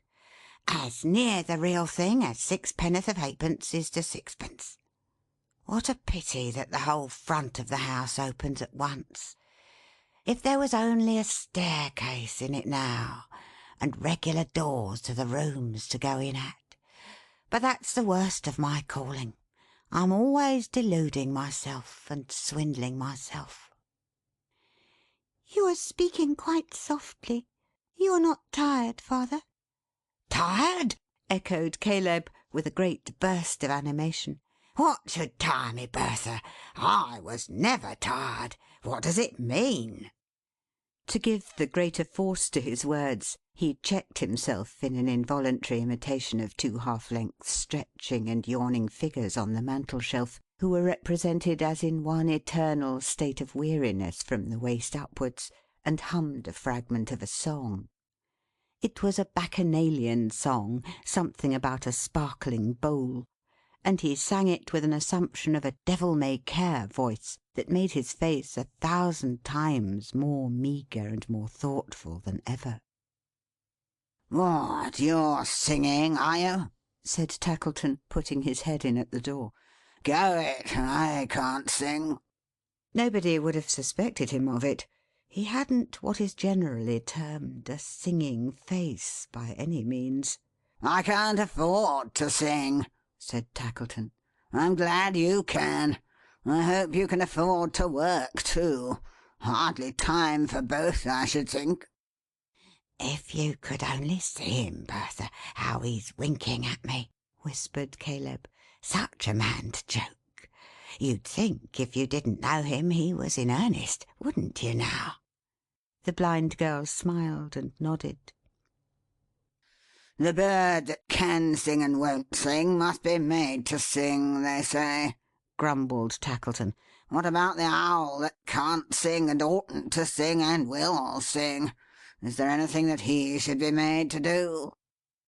"The extent to which he's winking at this moment," whispered Caleb to his daughter. "Oh, my gracious!" Always merry and light-hearted with us," cried the smiling Bertha. "Ah, you're there, are you?" answered Tackleton. "Poor idiot!" He really did believe she was an idiot; and he founded the belief, I can't say whether consciously or not, upon her being fond of him. "Well, and being there, how are you?" said Tackleton in his grudging way. "Oh, well, quite well, and as happy as even you can wish me to be. As happy as you would make the whole world if you could." "Poor idiot!" muttered Tackleton. "No gleam of reason. Not a gleam." The Blind Girl took his hand and kissed it, held it for a moment in her own two hands, and laid her cheek against it tenderly, before releasing it. There was such unspeakable affection, and such fervent gratitude in the act, that Tackleton himself was moved to say, in a milder growl than usual, "What's the matter now?" "I stood it close beside my pillow when I went to sleep last night, and remembered it in my dreams. And when the day broke, and the glorious red sun, the red sun, father." "Red in the mornings and the evenings, Bertha," said poor Caleb, with a woeful glance at his employer. "When it rose, and the bright light I almost fear to strike myself against in walking, came into the room, I turned the little tree towards it, and blessed Heaven for making things so precious, and blessed you for sending them to cheer me." "Bedlam broke loose," said Tackleton under his breath. "We shall arrive at the strait waistcoat and mufflers soon. We're getting on." Caleb, with his hands hooked loosely in each other, stared vacantly before him while his daughter spoke, as if he really were uncertain (I believe he was) whether Tackleton had done anything to deserve her thanks or not. If he could have been a perfectly free agent at that moment, required on pain of death to kick the Toy Merchant or fall at his feet according to his merits, I believe it would have been an even chance which course he would have taken. Yet Caleb knew that with his own hands he had brought the little rose tree home for her, so carefully; and that with his own lips he had forged the innocent deception which should help to keep her from suspecting how much, how very much, he every day denied himself, that she might be the happier. "Bertha," said Tackleton, assuming for the nonce a little cordiality, "come here." "Oh, I can come straight to you. You needn't guide me," she rejoined. "Shall I tell you a secret, Bertha?" "If you will," she answered eagerly. How bright the darkened face! How adorned with light the listening head! "This is the day on which little what's her name, the spoilt child, Peerybingle's wife, pays her regular visit to you. Makes her fantastic picnic here, ain't it?" said Tackleton, with a strong expression of distaste for the whole concern. "Yes," replied Bertha. "This is the day." "I thought so," said Tackleton. "I should like to join the party." "Do you hear that, father?" cried the Blind Girl in an ecstasy. "Yes, yes, I hear it," murmured Caleb, with the fixed look of a sleep walker. "but I don't believe it. It's one of my lies, I've no doubt. You see, I want to bring the Peerybingles a little more into company with May Fielding," said Tackleton. "I am going to be married to May." "Married!" cried the Blind Girl, starting from him. "She's such a confounded idiot," muttered Tackleton, "that I was afraid she'd never comprehend me. Ah, Bertha! Married, church, parson, clerk, beadle, glass, coach, bells, breakfast, bride, cake, favours, marrow-bones, cleavers, and all the rest of the tomfoolery. A wedding, you know. A wedding. Don't you know what a wedding is?" "I know," replied the Blind Girl in a gentle tone. "I understand." "Do you?" muttered Tackleton. "It's more than I expected. Well, on that account I want to join the party, and to bring May and her mother. I'll send in a little something or other before the afternoon. A cold leg of mutton, or some comfortable trifle of that sort. You'll expect me?" "Yes," she answered. She had drooped her head and turned away, and so stood, with her hands crossed, musing. "I don't think you will," muttered Tackleton, looking at her, "for you seem to have forgotten all about it already. Caleb?" "I may venture to say I'm here, I suppose," thought Caleb. "Sir?" "Take care she don't forget what I've been saying to her." "She never forgets," returned Caleb. "It's one of the few things she ain't clever in." "Every man thinks his own geese swans," observed the Toy Merchant with a shrug. "Poor devil!" Having delivered himself of which remark with infinite contempt, old Gruff and Tackleton withdrew. Bertha remained where he had left her, lost in meditation. The gaiety had vanished from her downcast face, and it was very sad. 3 or 4 times she shook her head, as if bewailing some remembrance or some loss, but her sorrowful reflections found no vent in words. It was not until Caleb had been occupied some time in yoking a team of horses to a waggon, by the summary process of nailing the harness to the vital parts of their bodies, that she drew near to his working stool, and sitting down beside him, said, "Father, I am lonely in the dark. I want my eyes, my patient, willing eyes." "Here they are," said Caleb, "always ready. They are more yours than mine, Bertha, any hour in the 4 and 20. What shall your eyes do for you, dear?" "Look round the room, father." "All right," said Caleb. "No sooner said than done, Bertha." "Tell me about it." "It's much the same as usual," said Caleb.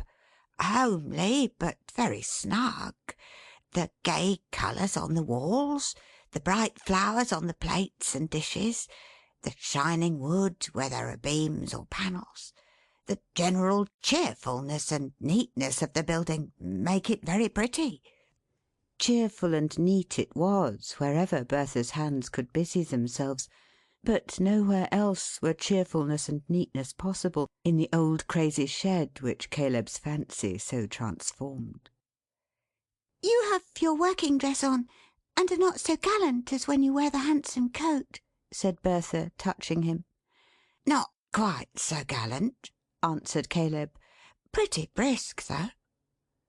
"Father," said the Blind Girl, drawing close to his side, and stealing one arm round his neck, "tell me something about May. She is very fair." "She is, indeed," said Caleb. And she was, indeed. It was quite a rare thing to Caleb, not to have to draw on his invention. "Her hair is dark," said Bertha, pensively. "Darker than mine. Her voice is sweet and musical, I know. I have often loved to hear it. Her shape—" "There's not a doll's in all the room to equal it," said Caleb. "And her eyes—" He stopped. For Bertha had drawn closer round his neck, and from the arm that clung about him came a warning pressure which he understood too well. He coughed a moment, hammered for a moment, and then fell back upon the song about the sparkling bowl, his infallible resource in all such difficulties. "Our friend, father, our benefactor. I am never tired, you know, of hearing about him. Now was I ever?" she said hastily. Of course not, answered Caleb, and with reason. "Ah, with how much reason!" cried the Blind Girl, with such fervency that Caleb, though his motives were so pure, could not endure to meet her face, but dropped his eyes as if she could have read in them his innocent deceit. "Then tell me again about him, dear father," said Bertha. "Many times again. His face is benevolent, kind, and tender. Honest and true, I am sure it is. The manly heart that tries to cloak all favours with a show of roughness and unwillingness beats in its every look and glance." And makes it noble, added Caleb in his quiet desperation. "And makes it noble!" cried the Blind Girl. "He is older than May, father?" Yes, said Caleb reluctantly. He's a little older than May, but that don't signify. "Oh, father, yes. To be his patient companion in infirmity and age, to be his gentle nurse in sickness, and his constant friend in suffering and sorrow; to know no weariness in working for his sake; to watch him, tend him, sit beside his bed and talk to him awake, and pray for him asleep; what privileges these would be! What opportunities for proving all her truth and her devotion to him! Would she do all this, dear father?" No doubt of it, said Caleb. "I love her, father. I can love her from my soul!" exclaimed the Blind Girl. And saying so, she laid her poor blind face on Caleb's shoulder, and so wept and wept, that he was almost sorry to have brought that tearful happiness upon her. End of Part 1 of Chirp the Second.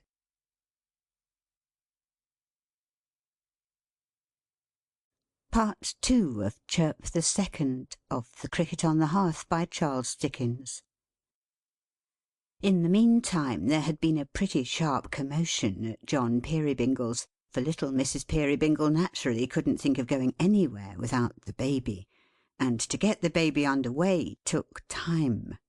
Not that there was much of the baby, speaking of it as a thing of weight and measure, but there was a vast deal to do about and about it, and it all had to be done by easy stages.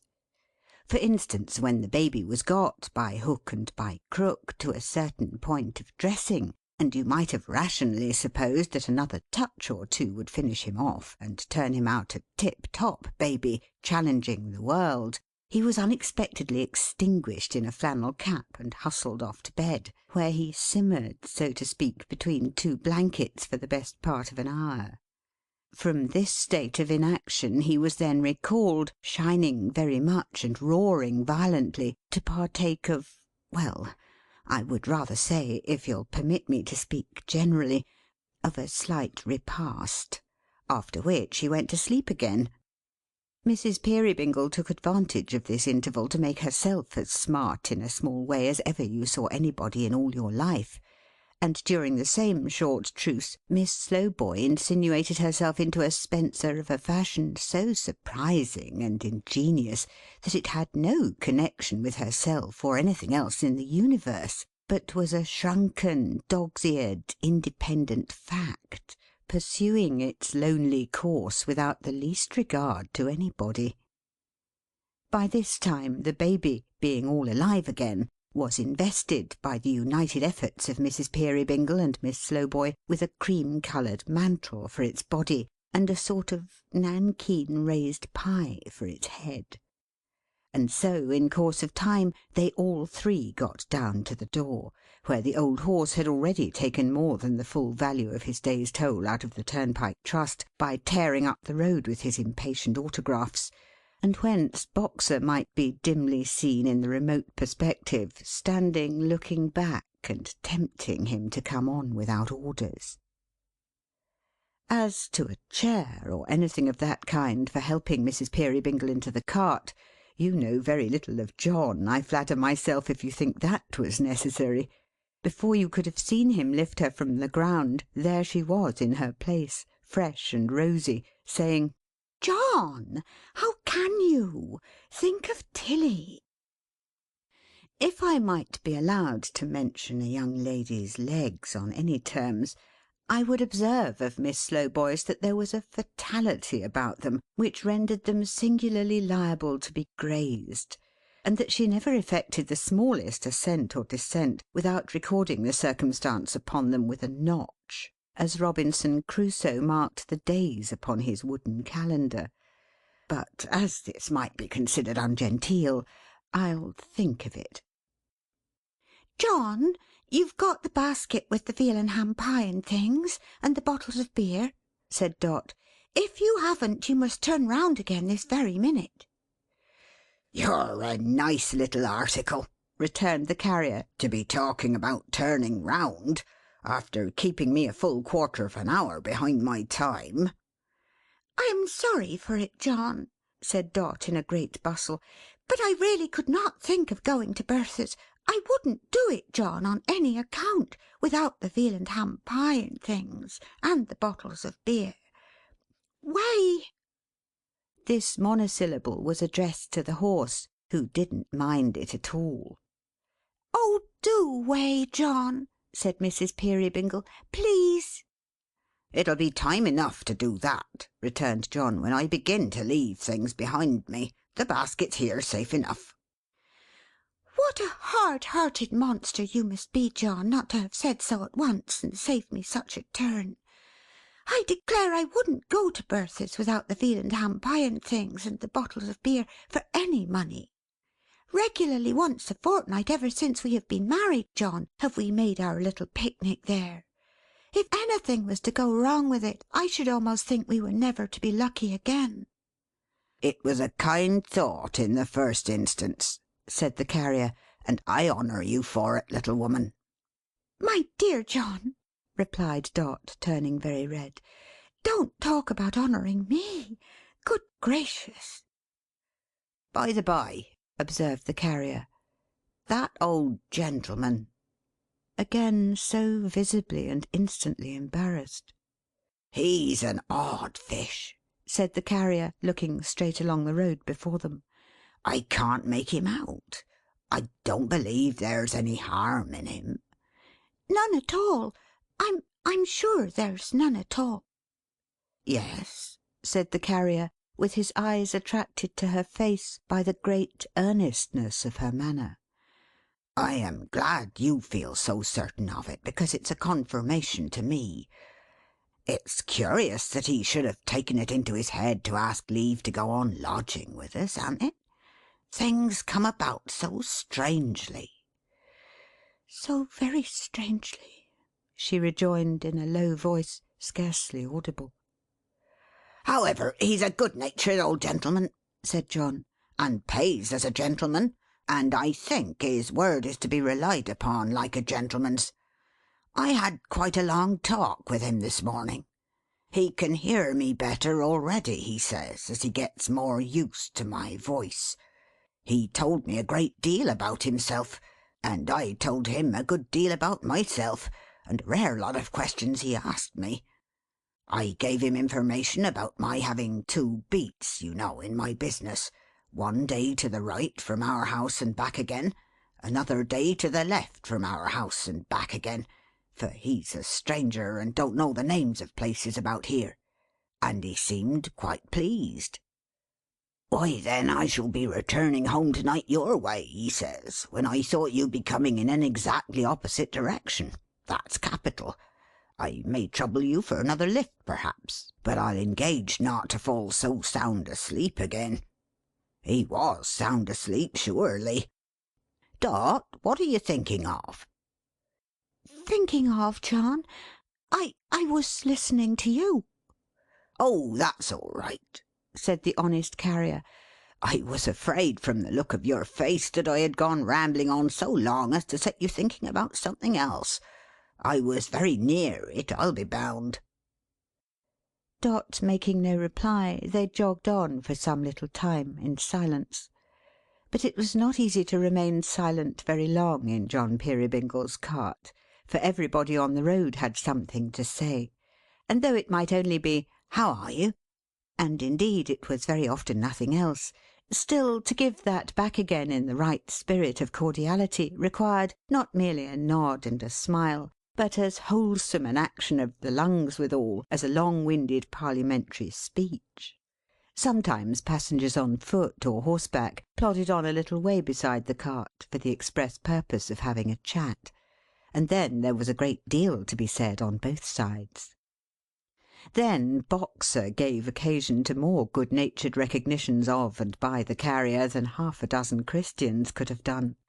Everybody knew him, all along the road, especially the fowls and pigs, who, when they saw him approaching, with his body all on one side, and his ears pricked up inquisitively, and that knob of a tail making the most of itself in the air, immediately withdrew into remote back settlements, without waiting for the honour of a nearer acquaintance.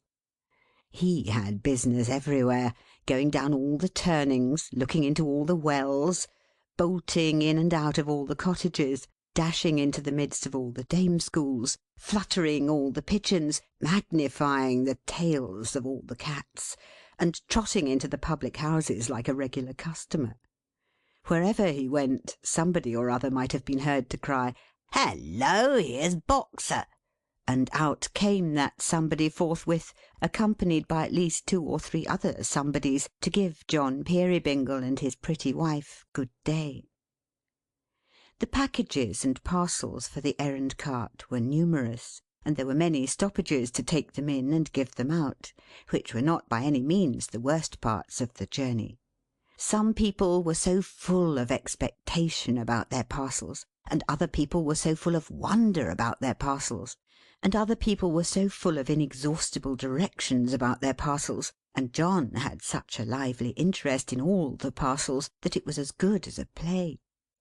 Likewise there were articles to carry, which required to be considered and discussed, and in reference to the adjustment and disposition of which, councils had to be holden by the Carrier and the senders; at which Boxer usually assisted, in short fits of the closest attention, and long fits of tearing round and round the assembled sages, and barking himself hoarse. Of all these little incidents, Dot was the amused and open-eyed spectatress from her chair in the cart; and as she sat there looking on, a charming little portrait framed to admiration by the tilt, there was no lack of nudgings and glancings and whisperings and envyings among the younger men, I promise you. And this delighted John the Carrier beyond measure, for he was proud to have his little wife admired, knowing that she didn't mind it, that, if anything, she rather liked it, perhaps. The trip was a little foggy, to be sure, in the January weather, and was raw and cold. But who cared for such trifles? Not Dot, decidedly. Not Tilly Slowboy, for she deemed sitting in a cart on any terms to be the highest point of human joys, the crowning circumstance of earthly hopes. Not the Baby, I'll be sworn, for it's not in baby nature to be warmer or more sound asleep, though its capacity is great in both respects, than that blessed young Peerybingle was all the way. You couldn't see very far in the fog, of course, but you could see a great deal. Oh, a great deal! It's astonishing how much you may see in a thicker fog than that, if you will only take the trouble to look for it. Why, even to sit watching for the fairy rings in the fields, and for the patches of hoarfrost still lingering in the shade near hedges and by trees, was a pleasant occupation; to make no mention of the unexpected shapes in which the trees themselves came starting out of the mist, and glided into it again. The hedges were tangled and bare, and waved a multitude of blighted garlands in the wind; but there was no discouragement in this. It was agreeable to contemplate, for it made the fireside warmer in possession, and the summer greener in expectancy. The river looked chilly, but it was in motion, and moving at a good pace, which was a great point. The canal was rather slow and torpid, that must be admitted. Never mind, it would freeze the sooner when the frost set fairly in, and then there would be skating and sliding, and the heavy old barges, frozen up somewhere near a wharf, would smoke their rusty iron chimney pipes all day, and have a lazy time of it. In one place there was a great mound of weeds or stubble burning, and they watched the fire, so white in the daytime, flaring through the fog, with only here and there a dash of red in it, until in consequence, as she observed, of the smoke getting up her nose, Miss Slowboy choked (she could do anything of that sort on the smallest provocation), and woke the baby, who wouldn't go to sleep again. But Boxer, who was in advance some quarter of a mile or so, had already passed the outposts of the town, and gained the corner of the street where Caleb and his daughter lived; and long before they reached the door, he and the blind girl were on the pavement, waiting to receive them. Boxer, by the way, made certain delicate distinctions of his own in his communication with Bertha, which persuade me fully that he knew her to be blind. He never sought to attract her attention by looking at her, as he often did with other people, but touched her invariably. What experience he could ever have had of blind people or blind dogs, I don't know. He had never lived with a blind master, nor had Mr. Boxer the elder, nor Mrs. Boxer, nor any of his respectable family on either side, ever been visited with blindness that I am aware of. He may have found it out for himself, perhaps, but he had got hold of it somehow; and therefore he had hold of Bertha too, by the skirt, and kept hold until Mrs. Peerybingle, and the baby, and Miss Slowboy, and the basket, were all got safely within doors. May Fielding was already come, and so was her mother, a little querulous chip of an old lady with a peevish face, who, in right of having preserved a waist like a bedpost, was supposed to be a most transcendent figure; and who, in consequence of having once been better off, or of labouring under an impression that she might have been, if something had happened which never did happen, and seemed to have never been particularly likely to come to pass, but it's all the same, was very genteel and patronizing indeed. Gruff and Tackleton was also there, doing the agreeable, with the evident sensation of being as perfectly at home, and as unquestionably in his own element, as a fresh young salmon on the top of the Great Pyramid.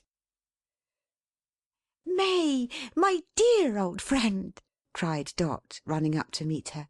"What a happiness to see you!" Her old friend was, to the full, as hearty and as glad as she; and it really was, if you'll believe me, quite a pleasant sight to see them embrace. Tackleton was a man of taste beyond all question. May was very pretty. You know sometimes, when you are used to a pretty face, how, when it comes into contact and comparison with another pretty face, it seems for the moment to be homely and faded, and hardly to deserve the high opinion you have had of it. Now, this was not at all the case, either with Dot or May; for May's face set off Dot's, and Dot's face set off May's, so naturally and agreeably, that, as John Peerybingle was very near saying when he came into the room, they ought to have been born sisters, which was the only improvement you could have suggested. Tackleton had brought his leg of mutton, and, wonderful to relate, a tart besides. But we don't mind a little dissipation when our brides are in the case. We don't get married every day. And in addition to these dainties, there were the veal and ham pie, and things, as Mrs. Peerybingle called them, which were chiefly nuts, and oranges, and cakes, and such small beer. When the repast was set forth on the board, flanked by Caleb's contribution, which was a great wooden bowl of smoking potatoes, he was prohibited by solemn compact from producing any other viands, Tackleton led his intended mother-in-law to the post of honour. For the better gracing of this place at the high festival, the majestic old soul had adorned herself with a cap, calculated to inspire the thoughtless with sentiments of awe. She also wore her gloves. But let us be genteel or die.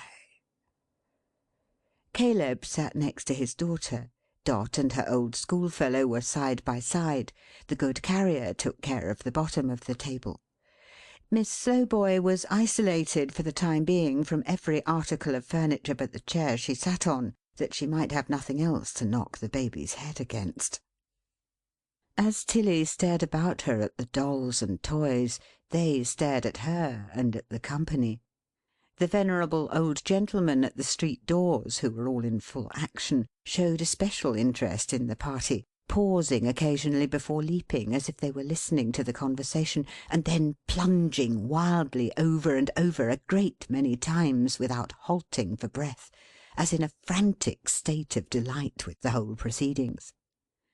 Certainly, if these old gentlemen were inclined to have a fiendish joy in the contemplation of Tackleton's discomfiture, they had good reason to be satisfied. Tackleton couldn't get on at all, and the more cheerful his intended bride became in Dot's society, the less he liked it, though he had brought them together for that purpose. For he was a regular dog in the manger, was Tackleton. And when they laughed, and he couldn't, he took it into his head immediately that they must be laughing at him. "Ah, May!" said Dot. "Dear, dear, what changes! To talk of those merry school days makes one young again." Why, you aren't particularly old at any time, are you?" said Tackleton. "Look at my sober, plodding husband there," returned Dot. "He adds 20 years to my age at least, don't you, John?" 40, John replied. "How many you'll add to May's, I am sure I don't know," said Dot, laughing. "But she can't be much less than 100 years of age on her next birthday." Ha ha! laughed Tackleton. Hollow as a drum, that laugh, though; and he looked as if he could have twisted Dot's neck comfortably. "Dear, dear!" said Dot. "Only to remember how we used to talk at school about the husbands we would choose! I don't know how young and how handsome and how gay and how lively mine was not to be. And as to May's, ah dear! I don't know whether to laugh or cry when I think what silly girls we were."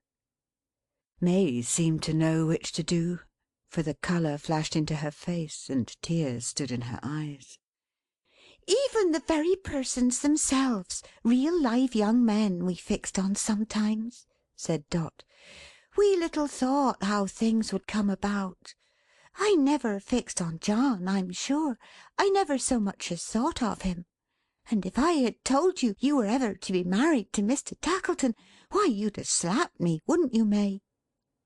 Though May didn't say yes, she certainly didn't say no, or express no, by any means.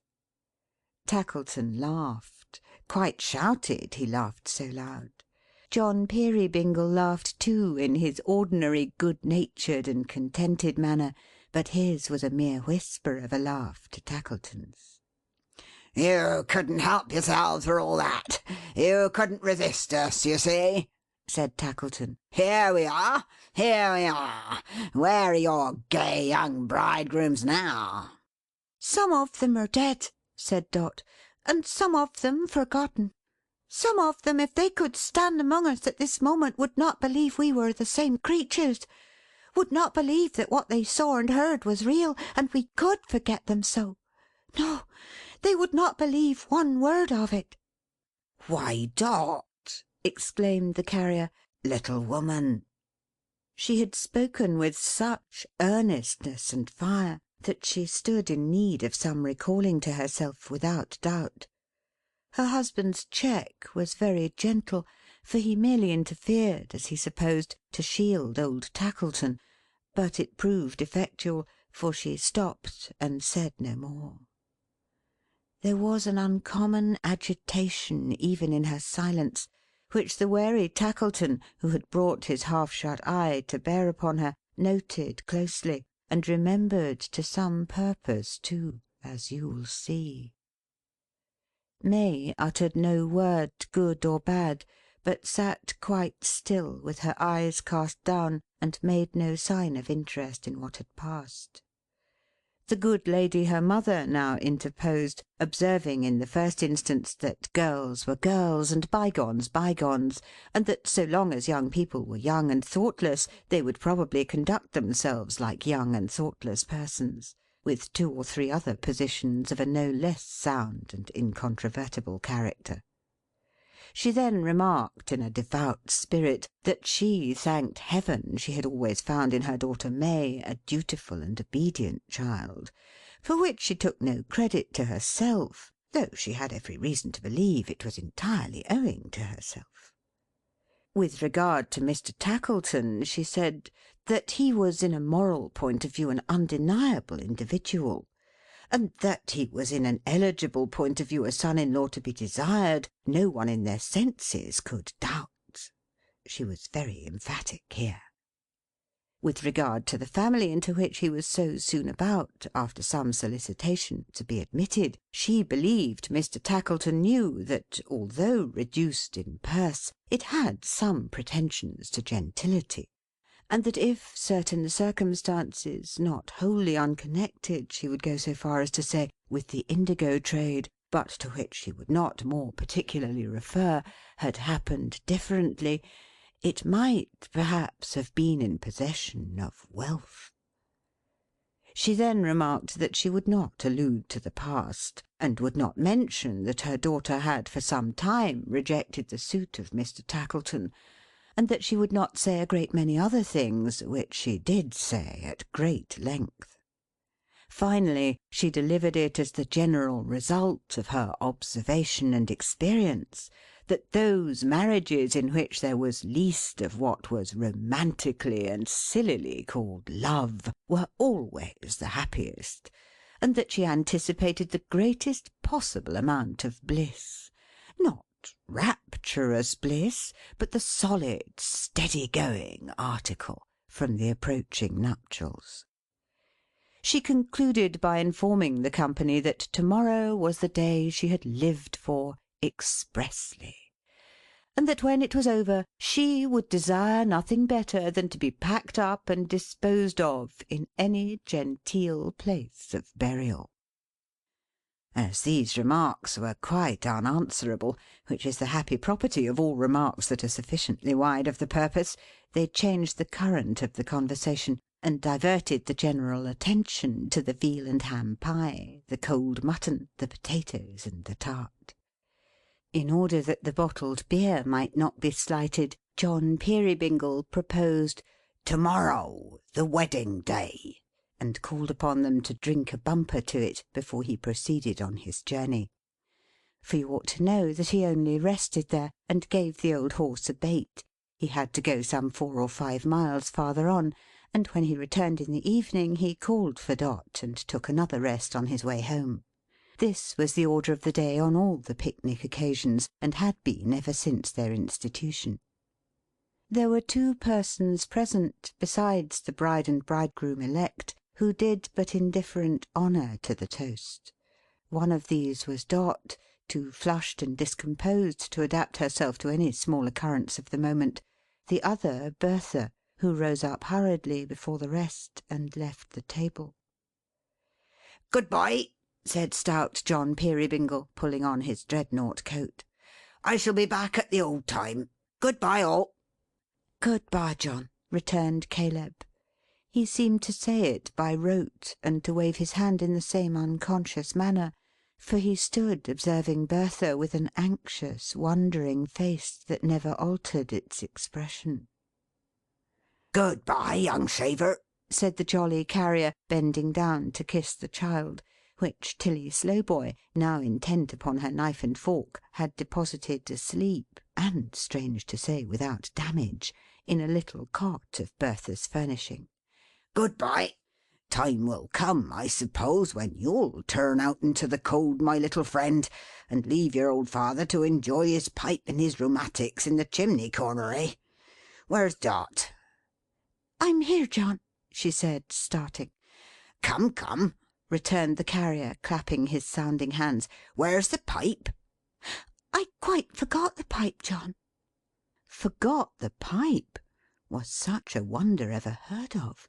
She forgot the pipe! I'll fill it directly. It's soon done. But it was not so soon done either. It lay in the usual place, the Carrier's dreadnought pocket, with the little pouch, her own work, from which she was used to fill it, but her hand shook so that she entangled it, and yet her hand was small enough to have come out easily, I am sure, and bungled terribly. The filling of the pipe and lighting it, those little offices in which I have commended her discretion, if you recollect, were vilely done from first to last. During the whole process, Tackleton stood looking on maliciously with the half-closed eye, which, whenever it met hers, or caught it, for it can hardly be said to have ever met another eye, rather being a kind of trap to snatch it up, augmented her confusion in a most remarkable degree. "Why, what a clumsy dot you are this afternoon!" said John. "I could have done it better myself, I verily believe." With these good-natured words he strode away, and presently was heard, in company with Boxer, and the old horse, and the cart, making lively music down the road. What time the dreamy Caleb still stood watching his blind daughter, with the same expression on his face.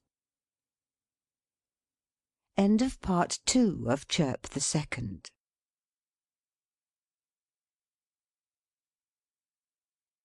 Part 3 of Chirp the Second of The Cricket on the Hearth, by Charles Dickens. "Bertha," said Caleb softly, "what has happened? How changed you are, my darling, in a few hours, since this morning! You, silent and dull all day.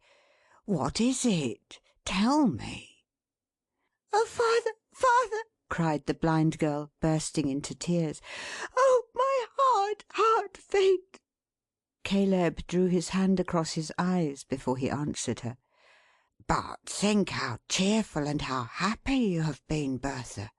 How good, and how much loved by many people." That strikes me to the heart, dear father. Always so mindful of me. Always so kind to me. Caleb was very much perplexed to understand her.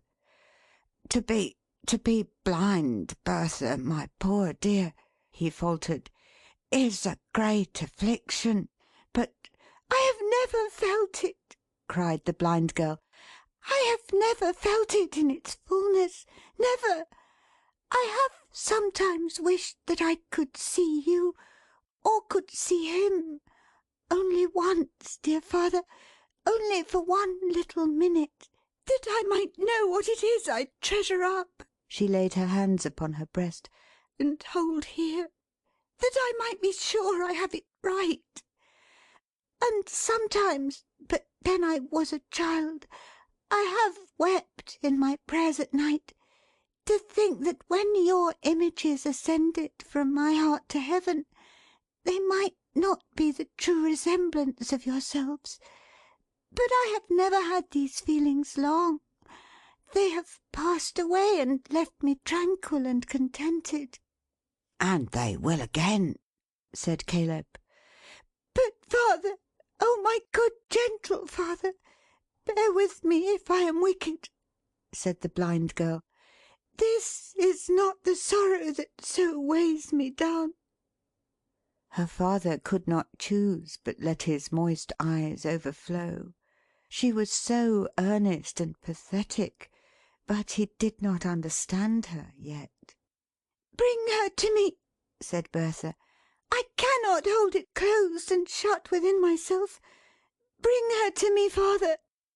She knew he hesitated, and said, "May! Bring May!" May heard the mention of her name, and coming quietly towards her, touched her on the arm. The blind girl turned immediately, and held her by both hands.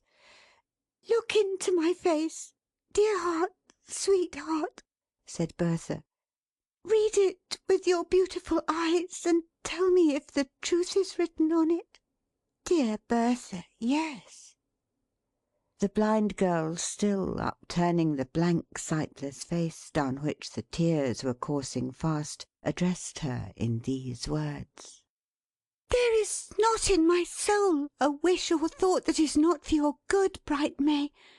There is not in my soul a grateful recollection stronger than the deep remembrance which is stored there of the many, many times when in the full pride of sight and beauty you have had consideration for blind Bertha, even when we two were children, or when Bertha was as much a child as ever blindness can be.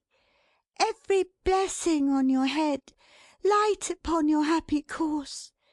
Not the less, my dear May," and she drew towards her in a closer grasp, "not the less, my bird, because to-day the knowledge that you are to be his wife has wrung my heart almost to breaking. Father, May, Mary, oh, forgive me that it is so, for the sake of all he has done to relieve the weariness of my dark life, and for the sake of the belief you have in me, when I call Heaven to witness that I could not wish him married to a wife more worthy of his goodness." While speaking, she had released May Fielding's hands, and clasped her garments in an attitude of mingled supplication and love. Sinking lower and lower down as she proceeded in her strange confession, she dropped at last at the feet of her friend, and hid her blind face in the folds of her dress. "Great power!" exclaimed her father, smitten at one blow with the truth. "Have I deceived her from her cradle, but to break her heart at last?" It was well for all of them that Dot, that beaming, useful, busy little Dot, for such she was, whatever faults she had, however you may learn to hate her in good time, it was well for all of them, I say, that she was there, or where this would have ended it were hard to tell. But Dot, recovering her self-possession, interposed before May could reply, or Caleb say another word. "Come, come, dear Bertha, come away with me. Give her your arm, May. So, how composed she is, you see, already, and how good it is of her to mind us," said the cheery little woman, kissing her upon the forehead. "Come away, dear Bertha. Come, and here's her good father will come with her, won't you, Caleb? To be sure." Well, well, she was a noble little Dot in such things, and it must have been an obdurate nature that could have withstood her influence. When she had got poor Caleb and his Bertha away, that they might comfort and console each other, as she knew they only could, she presently came bouncing back, the saying is as fresh as any daisy, I say fresher, to mount guard over that bridling little piece of consequence in the cap and gloves, and prevent the dear old creature from making discoveries. "So bring me the precious baby, Tilly," said she, drawing a chair to the fire. "And while I have it in my lap, here's Mrs. Fielding, Tilly, will tell me all about the management of babies, and put me right in 20 points where I'm as wrong as can be. Won't you, Mrs. Fielding?" Not even the Welsh Giant, who, according to the popular expression, was so slow as to perform a fatal surgical operation upon himself, in emulation of a juggling trick achieved by his arch enemy at breakfast time, not even he fell half so readily into the snare prepared for him, as the old lady into this artful pitfall. The fact of Tackleton having walked out, and furthermore of 2 or 3 people having been talking together at a distance for 2 minutes, leaving her to her own resources, was quite enough to have put her on her dignity, and the bewailment of that mysterious convulsion in the indigo trade, for 24 hours. But this becoming deference to her experience on the part of the young mother was so irresistible, that after a short affectation of humility, she began to enlighten her with the best grace in the world; and sitting bolt upright before the wicked Dot, she did, in half an hour, deliver more infallible domestic recipes and precepts than would, if acted on, have utterly destroyed and done up that young Peerybingle, though he had been an infant Samson. To change the theme, Dot did a little needlework. She carried the contents of a whole work-box in her pocket. However she contrived it, I don't know. Then did a little nursing. Then a little more needlework. Then had a little whispering chat with May while the old lady dozed, and so in little bits of bustle, which was quite her manner always, found it a very short afternoon. Then, as it grew dark, and as it was a solemn part of this institution of the picnic that she should perform all Bertha's household tasks, she trimmed the fire and swept the hearth, and set the tea-board out, and drew the curtain, and lighted a candle. Then she played an air or two on a rude kind of harp which Caleb had contrived for Bertha, and played them very well, for nature had made her delicate little ear as choice a one for music as it would have been for jewels if she had had any to wear. By this time it was the established hour for having tea, and Tackleton came back again to share the meal and spend the evening. Caleb and Bertha had returned some time before, and Caleb had sat down to his afternoon's work. But he couldn't settle to it, poor fellow, being anxious and remorseful for his daughter. It was touching to see him sitting idle on his working stool, regarding her so wistfully, and always saying in his face, "Have I deceived her from her cradle, but to break her heart?" When it was night, and tea was done, and Dot had nothing more to do in washing up the cups and saucers, in a word, for I must come to it, and there is no use in putting it off, when the time drew nigh for expecting the Carrier's return in every sound of distant wheels, her manner changed again. Her colour came and went, and she was very restless. Not as good wives are, when listening for their husbands. No, no, no. It was another sort of restlessness from that. Wheels heard, a horse's feet, the barking of a dog, the gradual approach of all the sounds, the scratching paw of Boxer at the door. "Whose step is that?" cried Bertha, starting up. "Whose step?" returned the Carrier, standing in the portal, with his brown face ruddy as a winter berry from the keen night air. "Why, mine." "The other step," said Bertha. "The man's tread behind you." "She is not to be deceived," observed the Carrier, laughing. "Come along, sir. You'll be welcome, never fear." He spoke in a loud tone, and as he spoke, the deaf old gentleman entered. "He's not so much a stranger that you haven't seen him once, Caleb," said the Carrier.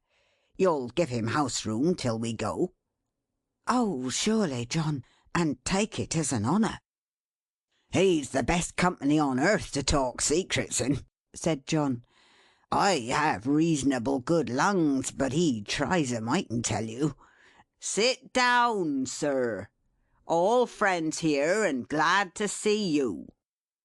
When he had imparted this assurance, in a voice that amply corroborated what he had said about his lungs, he added in his natural tone, "A chair in the chimney corner, and leave to sit quite silent and look pleasantly about him, is all he cares for. He's easily pleased." Bertha had been listening intently. She called Caleb to her side when he had set the chair, and asked him in a low voice to describe their visitor. When he had done so, truly now with scrupulous fidelity, she moved for the first time since he had come in, and sighed, and seemed to have no further interest concerning him. The Carrier was in high spirits, good fellow that he was, and fonder of his little wife than ever. "A clumsy Dot she was this afternoon," he said, encircling her with his rough arm, as she stood, removed from the rest. "And yet I like her somehow. See yonder, Dot." He pointed to the old man. She looked down. I think she trembled. He's he's full of admiration for you," said the Carrier. "Talked of nothing else the whole way here. Why, he's a brave old boy. I like him for it." "I wish he had had a better subject, John," she said, with an uneasy glance about the room, at Tackleton especially. "A better subject!" cried the jovial John. "There's no such thing. Come, off with the greatcoat, off with the thick shawl, off with the heavy wrappers, and a cosy half-hour by the fire. My humble service, mistress. A game at cribbage, you and I? That's hearty. The cards and board, Dot. And a glass of beer here, if there's any left, small wife." His challenge was addressed to the old lady, who, accepting it with gracious readiness, they were soon engaged upon the game. At first, the Carrier looked about him sometimes with a smile, or now and then called Dot to peep over his shoulder at his hand, and advise him on some knotty point.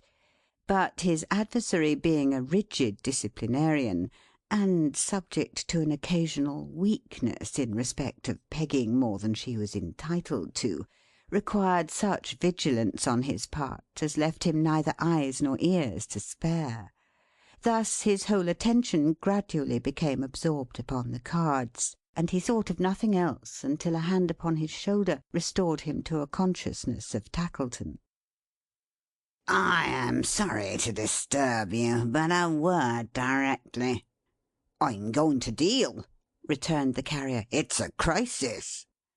"It is," said Tackleton. "Come here, man." There was that in his pale face which made the other rise immediately, and ask him in a hurry what the matter was. "Hush, John Peerybingle," said Tackleton. "I am sorry for this. I am indeed. I have been afraid of it. I have suspected it from the first."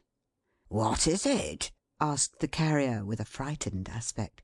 "Hush! I'll show you, if you'll come with me." The Carrier accompanied him without another word.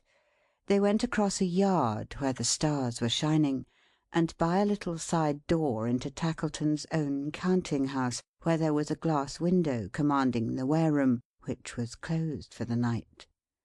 There was no light in the counting house itself, but there were lamps in the long narrow wareroom, and consequently the window was bright.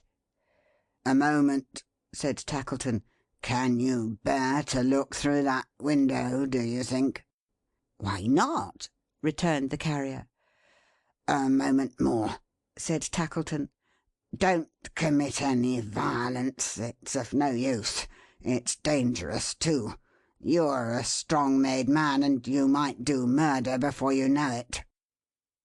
The Carrier looked him in the face, and recoiled a step as if he had been struck. In one stride he was at the window, and he saw oh, shadow on the hearth! Oh, truthful Cricket! Oh, perfidious wife! He saw her with the old man, old no longer, but erect and gallant, bearing in his hand the false white hair that had won his way into their desolate and miserable home. He saw her listening to him as he bent his head to whisper in her ear, and suffering him to clasp her round the waist as they moved slowly down the dim wooden gallery towards the door by which they had entered it. He saw them stop, and saw her turn. To have the face he loved so presented to his view, and saw her with her own hands adjust the lie upon his head, laughing as she did it at his unsuspicious nature. He clenched his strong right hand at first, as if it would have beaten down a lion; but opening it immediately again, he spread it out before the eyes of Tackleton, for he was tender of her even then, and so, as they passed out, fell down upon a desk, and was as weak as any infant. He was wrapped up to the chin, and busy with his horse and parcels, when she came into the room, prepared for going home. "Now, John dear, Good night, May. Good night, Bertha." Could she kiss them? Could she be blithe and cheerful in her parting? Could she venture to reveal her face to them without a blush? Yes. Tackleton observed her closely, and she did all this. Tilly was hushing the baby, and she crossed and recrossed Tackleton a dozen times, repeating drowsily, "Did the knowledge that it was to be its wife's, then, wring its hearts almost to breaking? And did its fathers deceive it from its cradles, but to break its hearts at last? Now, Tilly, give me the baby.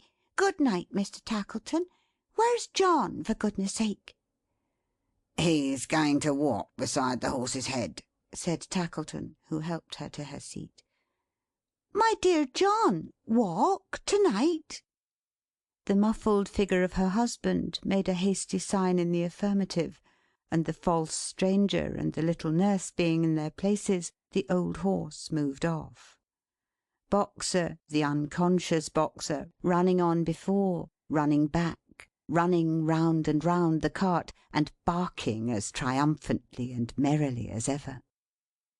When Tackleton had gone off likewise, escorting May and her mother home, poor Caleb sat down by the fire beside his daughter, anxious and remorseful at the core, and still saying in his wistful contemplation of her, "Have I deceived her from her cradle, but to break her heart at last?" The toys that had been set in motion for the baby had all stopped and run down long ago. In the faint light and silence, the imperturbably calm dolls, the agitated rocking horses with distended eyes and nostrils, the old gentlemen at the street doors standing half doubled up upon their failing knees and ankles, the wry-faced nutcrackers, the very beasts upon their way into the Ark in twos, like a boarding school out walking, might have been imagined to be stricken motionless with fantastic wonder at Dot being false, or Tackleton beloved, under any combination of circumstances. End of Chirp the Second. Chirp the Third of The Cricket on the Hearth, by Charles Dickens. The Dutch clock in the corner struck 10 when the Carrier sat down by his fireside. So troubled and grief-worn that he seemed to scare the Cuckoo, who, having cut his 10 melodious announcements as short as possible, plunged back into the Moorish palace again, and clapped his little door behind him, as if the unwonted spectacle were too much for his feelings. If the little Haymaker had been armed with the sharpest of scythes, and had cut at every stroke into the Carrier's heart, he never could have gashed and wounded it as Dot had done. It was a heart so full of love for her, so bound up and held together by innumerable threads of winning remembrance, spun from the daily working of her many qualities of endearment.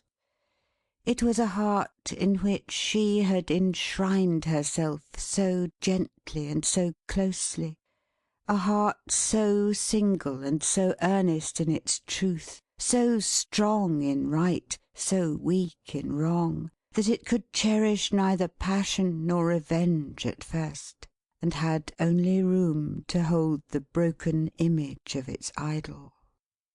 But slowly, slowly, as the Carrier sat brooding on his hearth, now cold and dark, other and fiercer thoughts began to rise within him, as an angry wind comes rising in the night.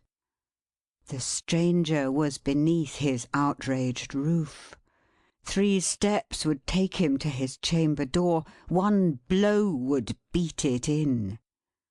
"You might do murder before you know it," Tackleton had said. How could it be murder, if he gave the villain time to grapple with him hand to hand? He was the younger man.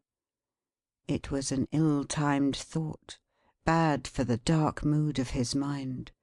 It was an angry thought, goading him to some avenging act that should change the cheerful house into a haunted place which lonely travellers would dread to pass by night, and where the timid would see shadows struggling in the ruined windows when the moon was dim, and hear wild noises in the stormy weather. He was the younger man. Yes, yes. Some lover who had won the heart that he had never touched. Some lover of her early choice, of whom she had thought and dreamed, for whom she had pined and pined when he had fancied her so happy by his side. Oh, agony to think of it! She had been above stairs with the baby, getting it to bed. As he sat brooding on the hearth, she came close beside him without his knowledge. In the turning of the rack of his great misery he lost all other sounds, and put her little stool at his feet. He only knew it when he felt her hand upon his own, and saw her looking up into his face. With wonder? No. It was his first impression, and he was fain to look at her again to set it right. No, not with wonder. With an eager and inquiring look, but not with wonder. At first it was alarmed and serious. Then it changed into a strange, wild, dreadful smile of recognition of his thoughts. Then there was nothing but her clasped hands on her brow, and her bent head and falling hair. Though the power of omnipotence had been his to wield at that moment, he had too much of its diviner property of mercy in his breast to have turned one feather's weight of it against her. But he could not bear to see her crouching down upon the little seat where he had often looked on her with love and pride, so innocent and gay. And when she rose and left him, sobbing as she went, he felt it a relief to have the vacant place beside him, rather than her so long cherished presence. This in itself was anguish keener than all, reminding him how desolate he was become, and how the great bond of his life was rent asunder. The more he felt this, and the more he knew he could have better borne to see her lying prematurely dead before him, with their little child upon her breast, the higher and the stronger rose his wrath against his enemy. He looked about him for a weapon. There was a gun hanging on the wall. He took it down, and moved a pace or two towards the door of the perfidious stranger's room. He knew the gun was loaded. Some shadowy idea that it was just to shoot this man like a wild beast seized him and dilated in his mind until it grew into a monstrous demon in complete possession of him, casting out all milder thoughts and setting up its undivided empire. That phrase is wrong. Not casting out his milder thoughts, but artfully transforming them, changing them into scourges to drive him on, turning water into blood, love into hate, gentleness into blind ferocity. Her image, sorrowing, humbled, but still pleading to his tenderness and mercy with resistless power, never left his mind, but staying there it urged him to the door, raised the weapon to his shoulder, fitted and nerved his finger to the trigger, and cried, "Kill him in his bed!" He reversed the gun to beat the stock upon the door. He already held it lifted in the air. Some indistinct design was in his thoughts of calling out to him to fly, for God's sake, by the window, when suddenly the struggling fire illumined the whole chimney with a glow of light, and the cricket on the hearth began to chirp. No sound he could have heard, no human voice, not even hers, could so have moved and softened him. The artless words in which she had told him of her love for this same Cricket were once more freshly spoken. Her trembling, earnest manner at the moment was again before him. Her pleasant voice, oh, what a voice it was for making household music at the fireside of an honest man, thrilled through and through his better nature, and awoke it into life and action. He recoiled from the door, like a man walking in his sleep, awakened from a frightful dream, and put the gun aside. Clasping his hands before his face, he then sat down again beside the fire, and found relief in tears.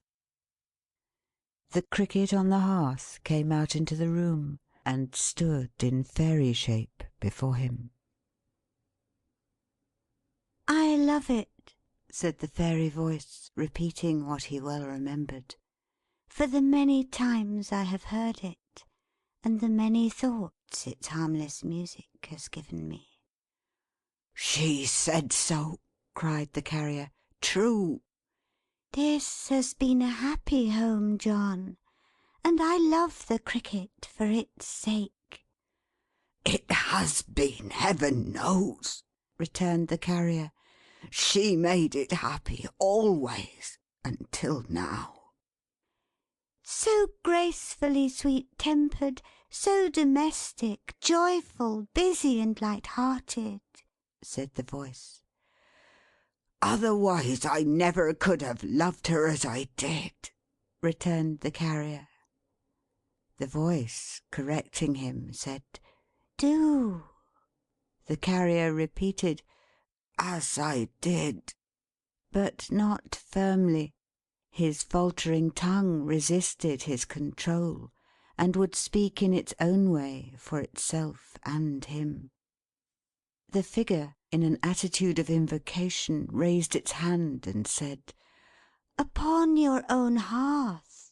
"The hearth she has blighted," interposed the Carrier. "The hearth she has, how often, blessed and brightened," said the Cricket.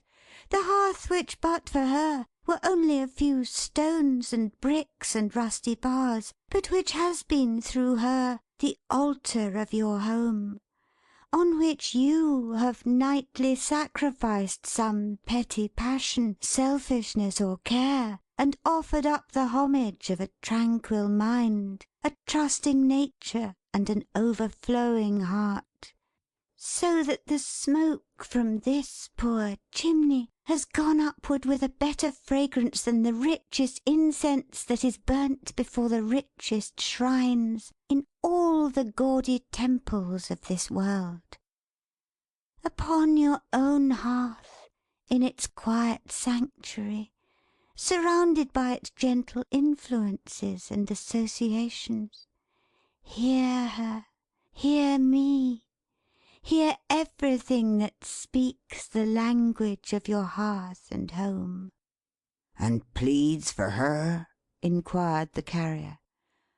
"All things that speak the language of your hearth and home must plead for her," returned the Cricket, "for they speak the truth." And while the Carrier, with his head upon his hands, continued to sit meditating in his chair, the Presence stood beside him, suggesting his reflections by its power, and presenting them before him as in a glass or picture. It was not a solitary presence. From the hearthstone, from the chimney, from the clock, the pipe, the kettle, and the cradle, from the floor, the walls, the ceiling, and the stairs, from the cart without, and the cupboard within, and the household implements, from everything and every place with which she had ever been familiar, and with which she had ever entwined one recollection of herself in her unhappy husband's mind, Fairies came trooping forth.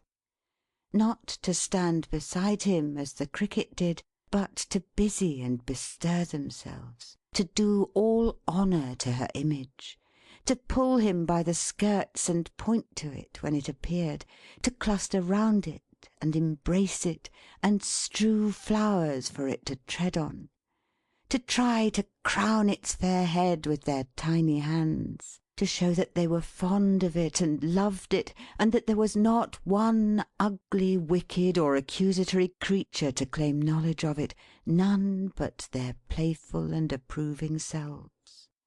His thoughts were constant to her image. It was always there. She sat plying her needle before the fire, and singing to herself. Such a blithe, thriving, steady little Dot! The fairy figures turned upon him all at once, by one consent, with one prodigious, concentrated stare, and seemed to say, "Is this the light wife you are mourning for?" There were sounds of gaiety outside; musical instruments, and noisy tongues, and laughter. A crowd of young merry makers came pouring in, among whom were May Fielding and a score of pretty girls. Dot was the fairest of them all; as young as any of them too. They came to summon her to join their party. It was a dance. If ever little foot were made for dancing, hers was, surely. But she laughed, and shook her head, and pointed to her cookery on the fire, and her table ready spread, with an exulting defiance that rendered her more charming than she was before. And so she merrily dismissed them, nodding to her would be partners one by one, as they passed out, with a comical indifference, enough to make them go and drown themselves immediately if they were her admirers, and they must have been so, more or less. They couldn't help it. And yet indifference was not her character. Oh no! For presently there came a certain Carrier to the door, and, bless her, what a welcome she bestowed upon him! Again the staring figures turned upon him all at once, and seemed to say, "Is this the wife who has forsaken you?" A shadow fell upon the mirror, or the picture, call it what you will. A great shadow of the Stranger, as he first stood underneath their roof, covering its surface, and blotting out all other objects. But the nimble Fairies worked like bees to clear it off again, and Dot again was there, still bright and beautiful, rocking her little baby in its cradle, singing to it softly, and resting her head upon a shoulder which had its counterpart in the musing figure by which the Fairy Cricket stood. The night, I mean the real night, not going by fairy clocks, was wearing now, and in this stage of the Carrier's thoughts, the moon burst out, and shone brightly in the sky. Perhaps some calm and quiet light had risen also in his mind, and he could think more soberly of what had happened. Although the shadow of the Stranger fell at intervals upon the glass, always distinct and big and thoroughly defined, it never fell so darkly as at first. Whenever it appeared, the Fairies uttered a general cry of consternation, and plied their little arms and legs with inconceivable activity to rub it out; and whenever they got at Dot again, and showed her to him once more, bright and beautiful, they cheered in the most inspiring manner. They never showed her otherwise than beautiful and bright, for they were household spirits, to whom falsehood is annihilation, and being so, what Dot was there for them but the one active, beaming, pleasant little creature who had been the light and sun of the Carrier's home?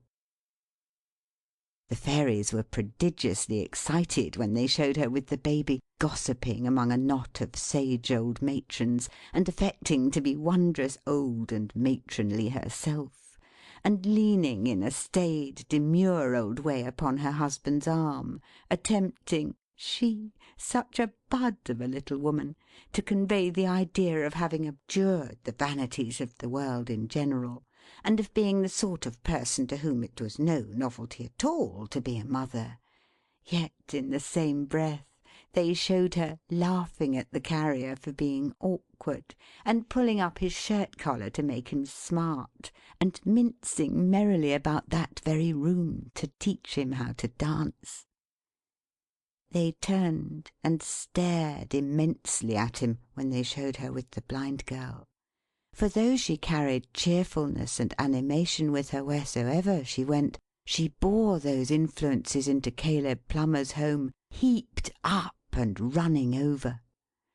The Blind Girl's love for her, and trust in her, and gratitude to her; her own good busy way of setting Bertha's thanks aside; her dexterous little arts for filling up each moment of the visit in doing something useful to the house, and really working hard while feigning to make holiday; her bountiful provision of those standing delicacies, the veal and ham pie, and the bottles of beer; her radiant little face arriving at the door, and taking leave; the wonderful expression in her whole self, from her neat foot to the crown of her head, of being a part of the establishment, a something necessary to it, which it couldn't be without; all this the Fairies revelled in, and loved her for.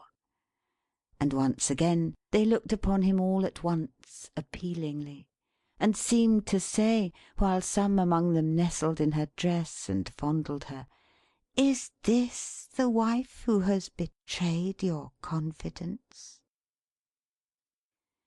More than once, or twice, or thrice, in the long thoughtful night, they showed her to him sitting on her favourite seat, with her bent head, her hands clasped on her brow, her falling hair, as he had seen her last.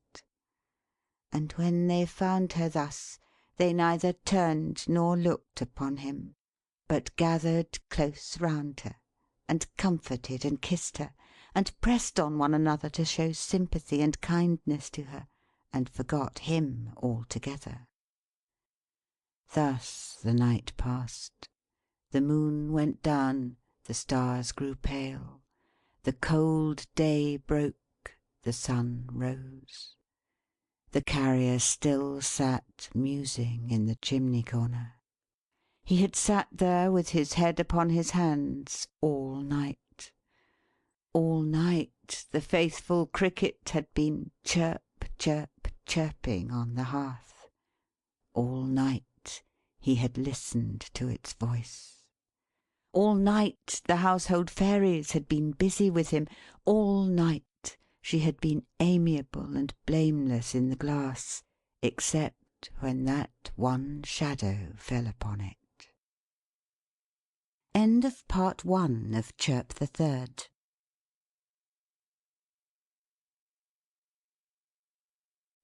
Part 2 of Chirp the Third of The Cricket on the Hearth, by Charles Dickens.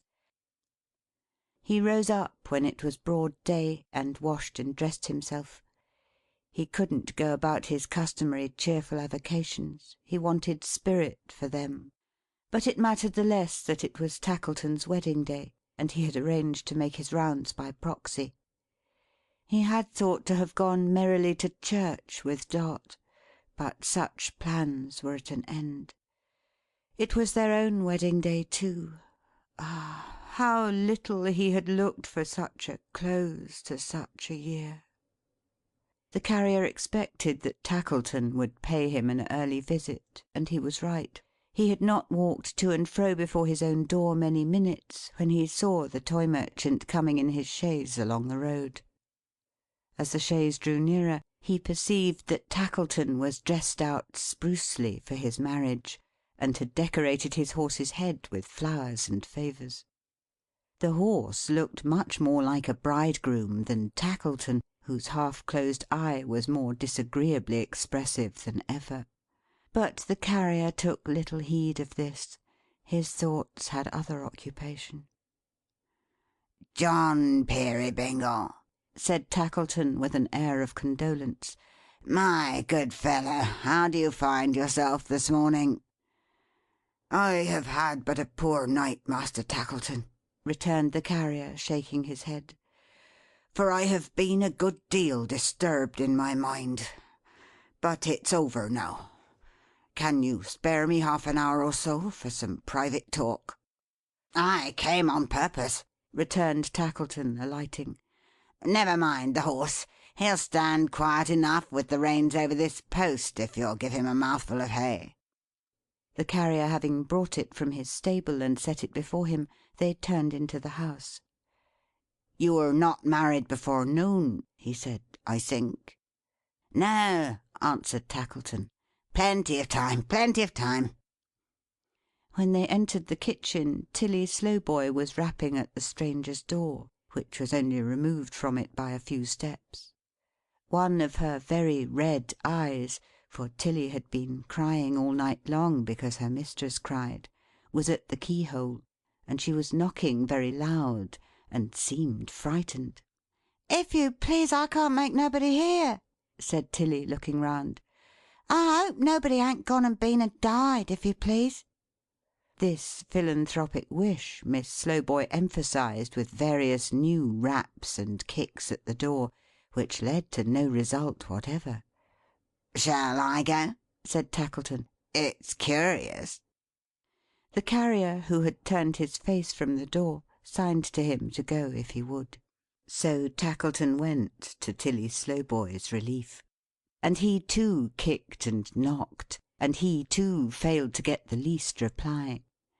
But he thought of trying the handle of the door, and as it opened easily, he peeped in, looked in, went in, and soon came running out again.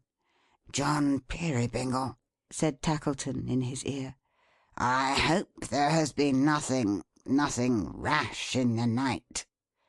The carrier turned upon him quickly. "Because he's gone," said Tackleton, "and the window's open. I don't see any marks.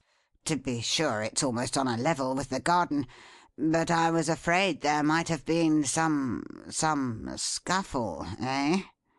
He nearly shut up the expressive eye altogether, he looked at him so hard. And he gave his eye, and his face, and his whole person a sharp twist, as if he would have screwed the truth out of him. "Make yourself easy," said the carrier. "He went into that room last night without harm in word or deed from me, and no one has entered it since. He is away of his own free will. I'd go out gladly at that door, and beg my bread from house to house for life, if I could so change the past that he had never come. But he has come and gone, and I have done with him." "Oh! Well, I think he has got off pretty easily," said Tackleton, taking a chair. The sneer was lost upon the carrier, who sat down too, and shaded his face with his hand for some little time before proceeding. "You showed me last night," he said at length, my wife that I love secretly and tenderly," insinuated Tackleton, "conniving at that man's disguise, and giving him opportunities of meeting her alone. I think there's no sight I wouldn't have rather seen than that. I think there's no man in the world I wouldn't have rather had to show it me." "I confess to having had my suspicions always," said Tackleton, "and that has made me objectionable here, I know." "But as you did show it me," pursued the carrier, not minding him, "and as you saw her, my wife that I love—" His voice, and eye, and hand, grew steadier and firmer as he repeated these words, evidently in pursuance of a steadfast purpose. "As you saw her at this disadvantage, it is right and just that you should also see with my eyes, and look into my breast, and know what my mind is upon the subject.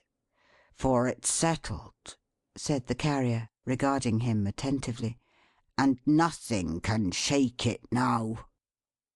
Tackleton muttered a few general words of assent, about its being necessary to vindicate something or other, but he was overawed by the manner of his companion. plain and unpolished as it was, it had a something dignified and noble in it, which nothing but the soul of generous honour dwelling in the man could have imparted. "I am a plain, rough man," pursued the Carrier, "with very little to recommend me. I am not a clever man, as you very well know. I am not a young man. I loved my little Dot, because I had seen her grow up from a child in her father's house; because I knew how precious she was; because she had been my life for years and years. There's many men I can't compare with, who never could have loved my little Dot like me, I think." He paused, and softly beat the ground a short time with his foot, before resuming. "I often thought that though I wasn't good enough for her, I should make her a kind husband, and perhaps know her value better than another; and in this way I reconciled it to myself, and came to think it might be possible that we should be married; and in the end it came about, and we were married." "Ha!" said Tackleton, with a significant shake of his head. "I had studied myself. I had had experience of myself. I knew how much I loved her, and how happy I should be," pursued the Carrier; "but I had not, I feel it now, sufficiently considered her." "To be sure," said Tackleton. "Giddiness, frivolity, fickleness, love of admiration. Not considered. All left out of sight. Ha!" "You had best not interrupt me," said the Carrier with some sternness, "till you understand me, and you're wide of doing so. If yesterday I'd have struck that man down at a blow who dared to breathe a word against her, to-day I'd set my foot upon his face, if he was my brother." The Toy Merchant gazed at him in astonishment. He went on, in a softer tone. "Did I consider," said the Carrier, "that I took her, at her age and with her beauty, from her young companions, and the many scenes of which she was the ornament, in which she was the brightest little star that ever shone, to shut her up from day to day in my dull house, and keep my tedious company? Did I consider how little suited I was to her sprightly humour, and how wearisome a plodding man like me must be to one of her quick spirit? Did I consider that it was no merit in me, or claim in me, that I loved her, when everybody must who knew her? Never. I took advantage of her hopeful nature and her cheerful disposition, and I married her. I wish I never had, for her sake, not for mine." The Toy Merchant gazed at him without winking. Even the half shut eye was open now. "Heaven bless her," said the Carrier, "for the cheerful constancy with which she has tried to keep the knowledge of this from me; and Heaven help me that in my slow mind I have not found it out before. Poor child! Poor Dot! I not to find it out, who have seen her eyes fill with tears when such a marriage as our own was spoken of! I, who have seen the secret trembling on her lips 100 times, and never suspected it till last night! Poor girl! That I could ever hope she would be fond of me! That I could ever believe she was!" "She made a show of it," said Tackleton. "She made such a show of it, that to tell you the truth, it was the origin of my misgivings." And here he asserted the superiority of May Fielding, who certainly made no sort of show of being fond of him. "She has tried," said the poor Carrier, with greater emotion than he had exhibited yet. "I only now begin to know how hard she has tried to be my dutiful and zealous wife. How good she has been, how much she has done. How brave and strong a heart she has. Let the happiness I have known under this roof bear witness. It will be some help and comfort to me when I am here alone." "Here alone?" said Tackleton. "Oh, then you do mean to take some notice of this?" "I mean," returned the Carrier, "to do her the greatest kindness, and make her the best reparation in my power. I can release her from the daily pain of an unequal marriage, and the struggle to conceal it. She shall be as free as I can render her." "Make her reparation!" exclaimed Tackleton, twisting and turning his great ears with his hands. "There must be something wrong here. You didn't say that, of course." The Carrier set his grip upon the collar of the Toy Merchant, and shook him like a reed. "Listen to me," he said, "and take care that you hear me right. Listen to me. Do I speak plainly?" "Very plainly indeed," answered Tackleton. "As if I meant it?"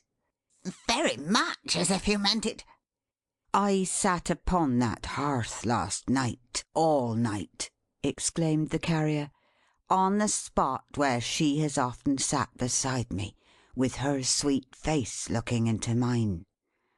I called up her whole life, day by day. I had her dear self in its every passage in review before me; and upon my soul she is innocent, if there is one to judge the innocent and guilty. Staunch Cricket on the hearth! Loyal household Fairies!" "Passion and distrust have left me," said the Carrier, "and nothing but my grief remains. In an unhappy moment, some old lover, better suited to her tastes and years than I, forsaken perhaps for me against her will, returned. In an unhappy moment, taken by surprise, and wanting time to think of what she did, she made herself a party to his treachery by concealing it. Last night she saw him, in the interview we witnessed.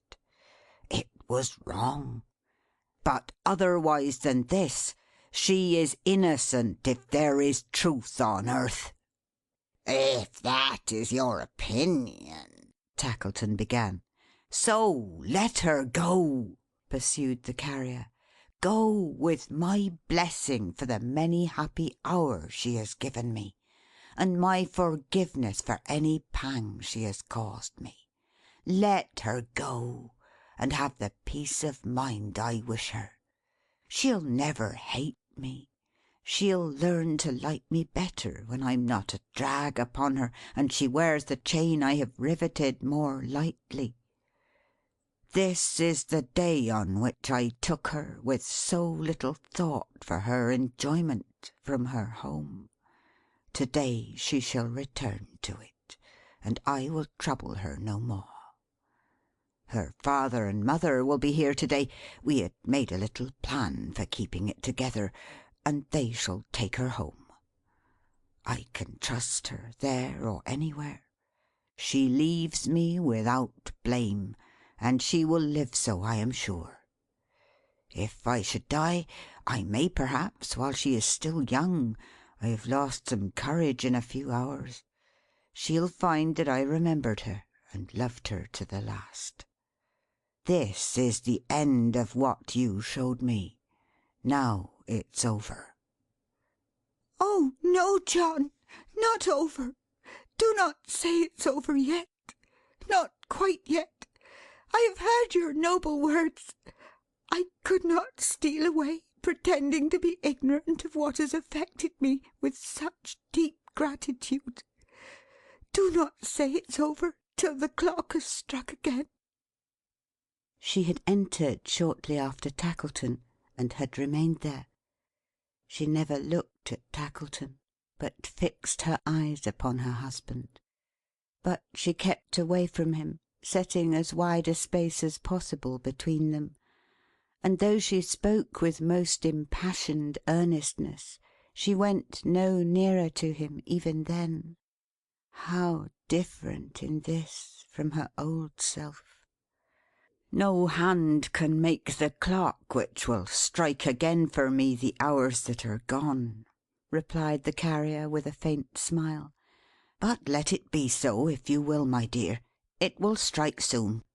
It's of little matter what we say. I'd try to please you in a harder case than that." "Well," muttered Tackleton, "I must be off, for when the clock strikes again, it'll be necessary for me to be upon my way to church. Good morning, John Peerybingle. I'm sorry to be deprived of the pleasure of your company. Sorry for the loss, and the occasion of it too." "I have spoken plainly?" said the Carrier, accompanying him to the door. "Oh, quite." "And you'll remember what I have said?" "Why, if you compel me to make the observation," said Tackleton, previously taking the precaution of getting into his chaise, "I must say that it was so very unexpected that I'm far from being likely to forget it." "The better for us both," returned the Carrier. "Good bye. I give you joy." "I wish I could give it to you," said Tackleton, "as I can't, thank ye. Between ourselves, as I told you before, I don't much think I shall have the less joy in my married life, because May hasn't been too officious about me, and too demonstrative. Good bye. Take care of yourself." The Carrier stood looking after him until he was smaller in the distance than his horse's flowers and favours near at hand, and then, with a deep sigh, went strolling like a restless, broken man among some neighbouring elms, unwilling to return until the clock was on the eve of striking.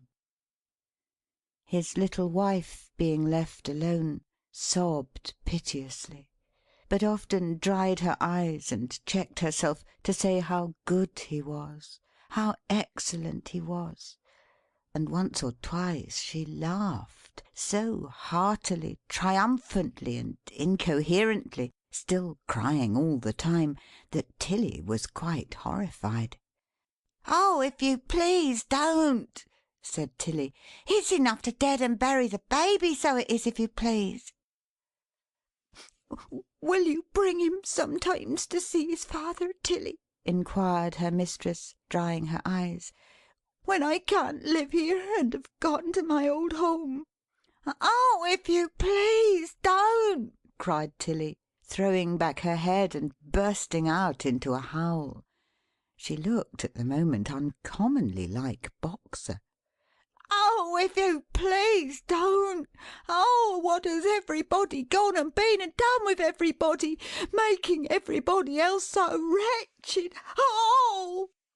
The soft-hearted Slowboy trailed off at this juncture into such a deplorable howl, the more tremendous from its long suppression, that she must infallibly have awakened the Baby and frightened him into something serious, probably convulsions, if her eyes had not encountered Caleb Plummer leading in his daughter. This spectacle restoring her to a sense of the proprieties, she stood for some few moments silent, with her mouth wide open, and then, posting off to the bed on which the Baby lay asleep, danced in a weird St. Vitus manner on the floor, and at the same time rummaged with her face and head among the bedclothes, apparently deriving much relief from those extraordinary operations. "Mary," said Bertha, "not at the marriage?" "I told her you would not be there, Mum," whispered Caleb. "I heard as much last night. But bless you," said the little man, taking her tenderly by both hands, "I don't care for what they say. I don't believe them. There an't much of me, but that little should be torn to pieces sooner than I'd trust a word against you." He put his arms about her neck and hugged her, as a child might have hugged one of his own dolls.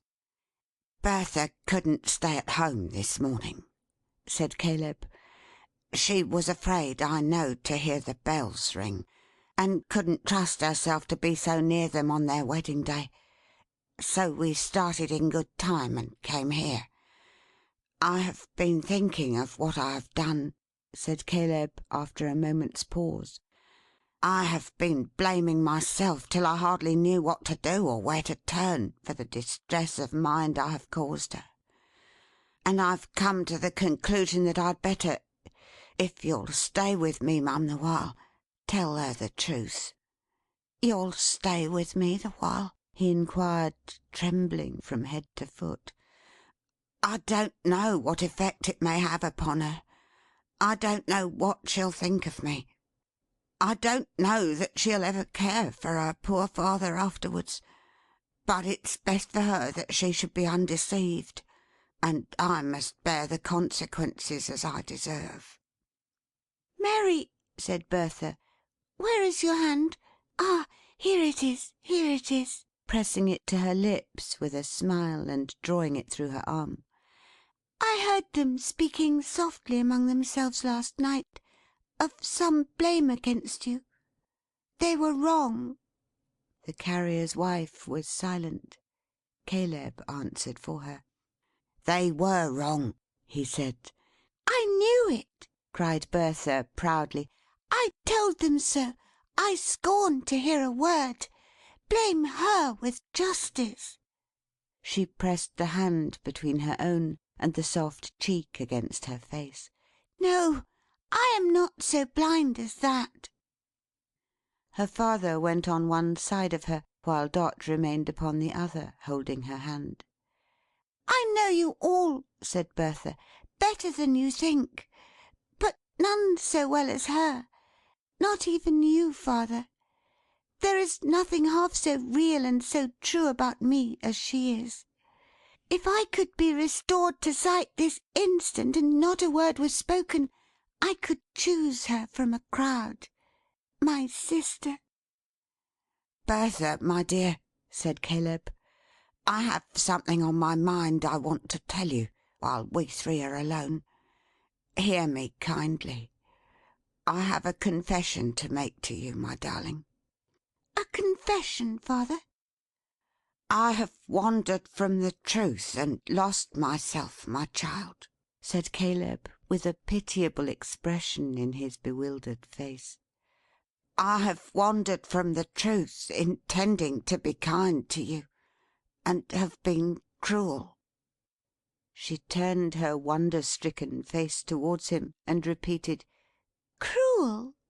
He accuses himself too strongly, Bertha, said Dot. You'll say so presently. You'll be the first to tell him so. He cruel to me, cried Bertha, with a smile of incredulity. Not meaning it, my child, said Caleb. But I have been, though I never suspected it till yesterday. My dear blind daughter, hear me and forgive me. The world you live in, heart of mine, doesn't exist as I have represented it. The eyes you have trusted in have been false to you. She turned her wonder-stricken face towards him still, but drew back and clung closer to her friend. Your road in life was rough, my poor one, said Caleb, and I meant to smooth it for you. I have altered objects, changed the characters of people, invented many things that never have been, to make you happier. I have had concealments from you, put deceptions on you, God forgive me, and surrounded you with fancies. But living people are not fancies, she said hurriedly, and turning very pale, and still retiring from him. You can't change them. I have done so, Bertha, pleaded Caleb. There is one person that you know, my dove. Oh, father, Why do you say I know? She answered in a tone of keen reproach. What and whom do I know? I who have no leader. I so miserably blind. In the anguish of her heart, she stretched out her hands as if she were groping her way, then spread them in a manner most forlorn and sad upon her face. "The marriage that takes place to-day," said Caleb, "is with a stern, sordid, grinding man. A hard master to you and me, my dear, for many years. Ugly in his looks and in his nature. Cold and callous always. Unlike what I have painted him to you in everything, my child. In everything." "Oh, why?" cried the Blind Girl, tortured, as it seemed, almost beyond endurance. "Why did you ever do this? Why did you ever fill my heart so full, and then come in like death, and tear away the objects of my love? Oh, Heaven, how blind I am! How helpless and alone!" Her afflicted father hung his head, and offered no reply but in his penitence and sorrow. End of Part 2 of Chirp the Third.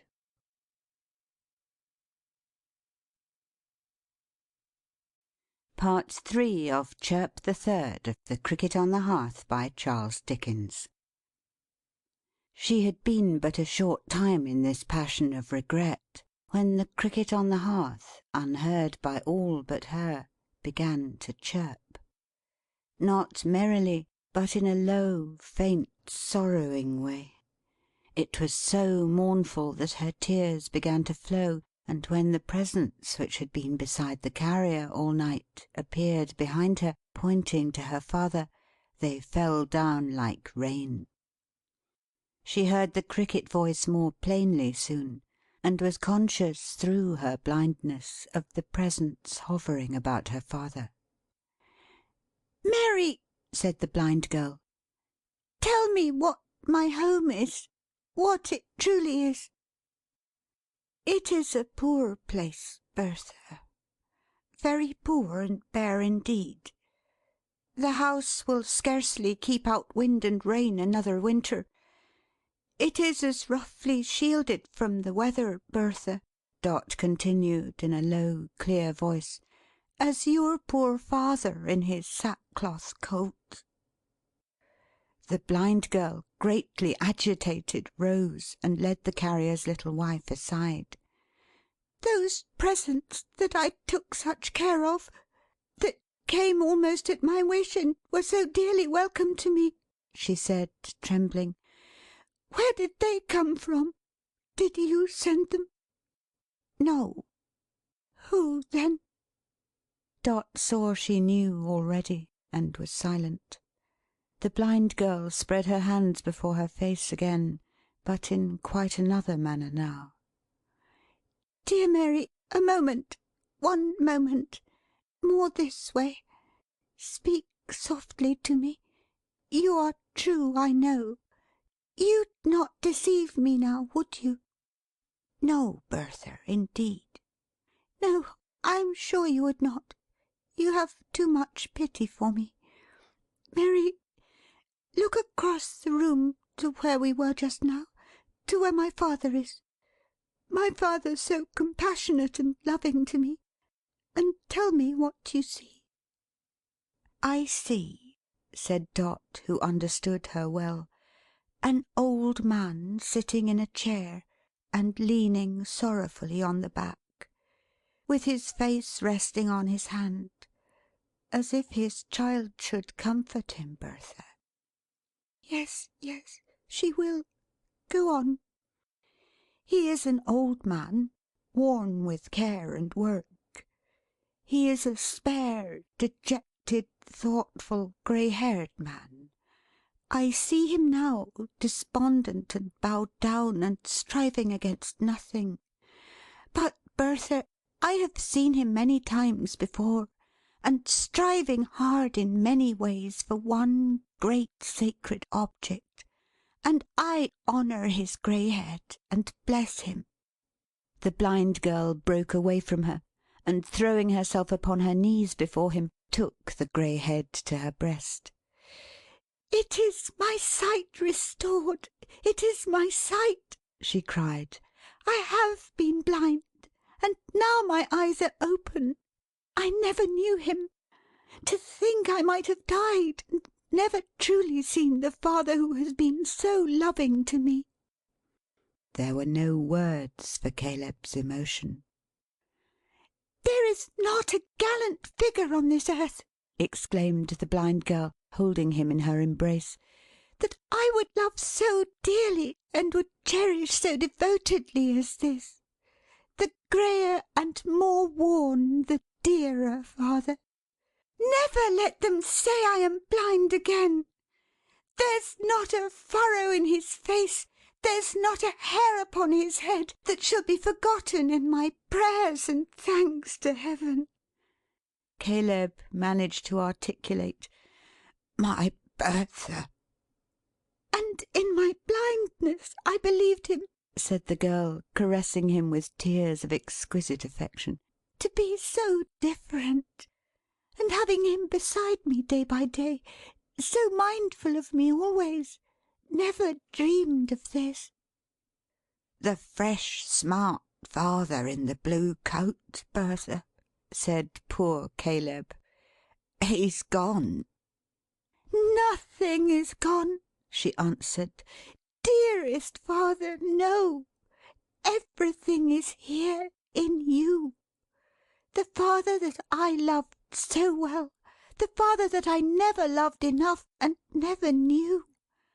The benefactor whom I first began to reverence and love because he had such sympathy for me, all are here in you. Nothing is dead to me. The soul of all that was most dear to me is here, here with the worn face and the grey head. And I am not blind, father, any longer." Dot's whole attention had been concentrated during this discourse upon the father and daughter, but looking now towards the little haymaker in the Moorish meadow, she saw that the clock was within a few minutes of striking, and fell immediately into a nervous and excited state. "Father," said Bertha, hesitating, "Mary—" "Yes, my dear," returned Caleb. "Here she is." "There is no change in her. You never told me anything of her that was not true." "I should have done it, my dear, I am afraid," returned Caleb, "if I could have made her better than she was. But I must have changed her for the worse, if I had changed her at all. Nothing could improve her, Bertha." Confident as the Blind Girl had been when she asked the question, her delight and pride in the reply, and her renewed embrace of Dot, were charming to behold. "More changes than you think for may happen, though, my dear," said Dot. "Changes for the better, I mean. Changes for great joy to some of us. You mustn't let them startle you too much, if any such should ever happen, and affect you. Are those wheels upon the road? You've a quick ear, Bertha. Are they wheels?" "Yes, coming very fast." I know you have a quick ear," said Dot, placing her hand upon her heart, and evidently talking on as fast as she could to hide its palpitating state, "because I have noticed it often, and because you were so quick to find out that strange step last night. Though why you should have said, as I very well recollect you did say, Bertha, whose step is that? And why you should have taken any greater observation of it than of any other step, I don't know. Though, as I said just now, there are great changes in the world. Great changes. And we can't do better than prepare ourselves to be surprised at hardly anything." Caleb wondered what this meant, perceiving that she spoke to him no less than to his daughter.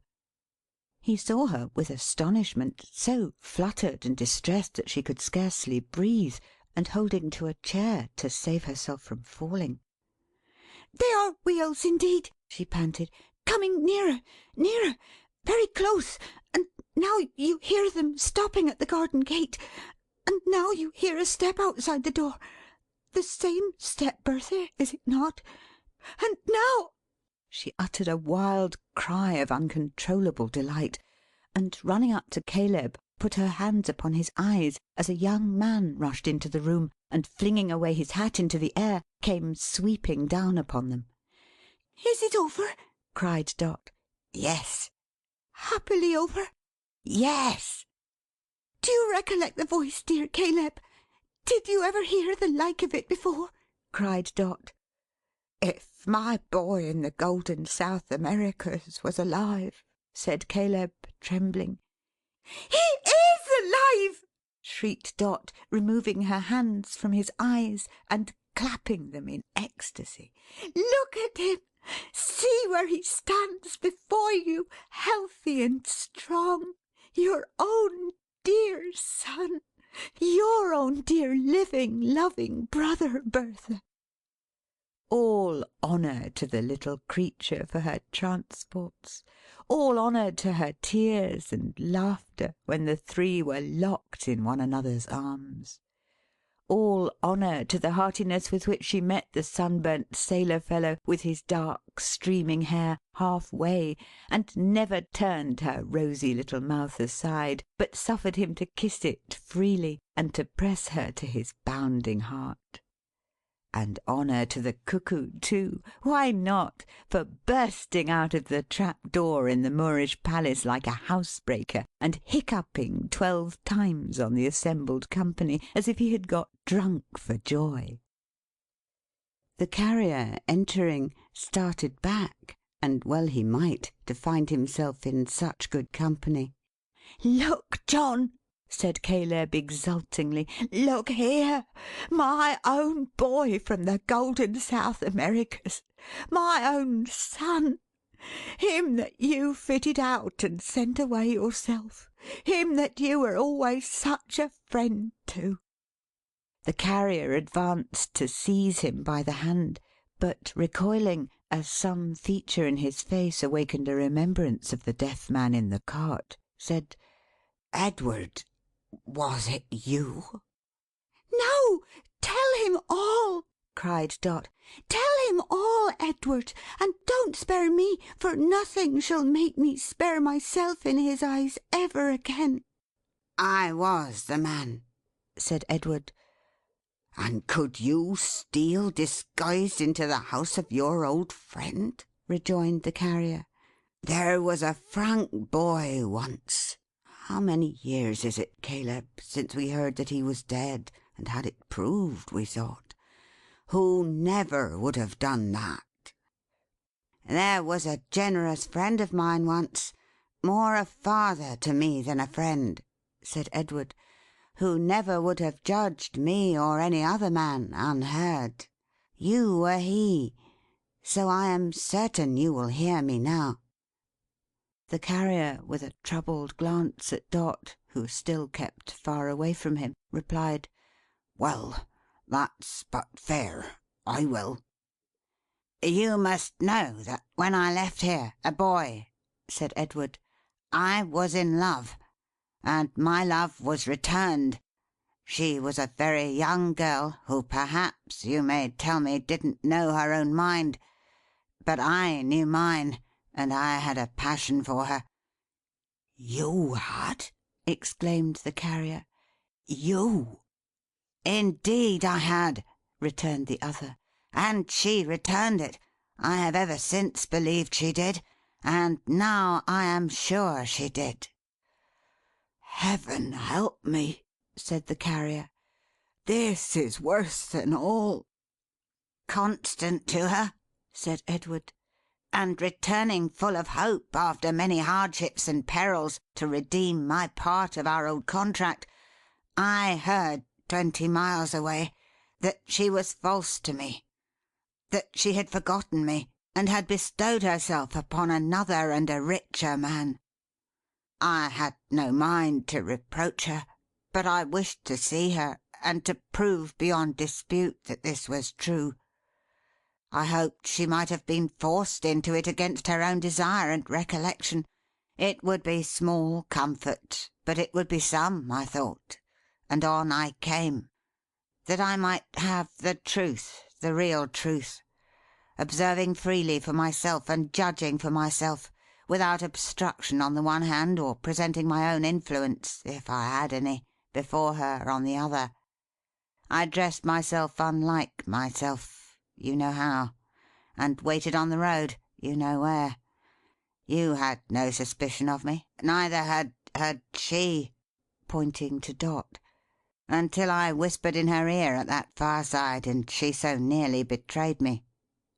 "But when she knew that Edward was alive and had come back," sobbed Dot, now speaking for herself, as she had burned to do all through this narrative, "and when she knew his purpose, she advised him by all means to keep his secret close, for his old friend John Peerybingle was much too open in his nature, and too clumsy in all artifice, being a clumsy man in general," said Dot, half laughing and half crying, "to keep it for him.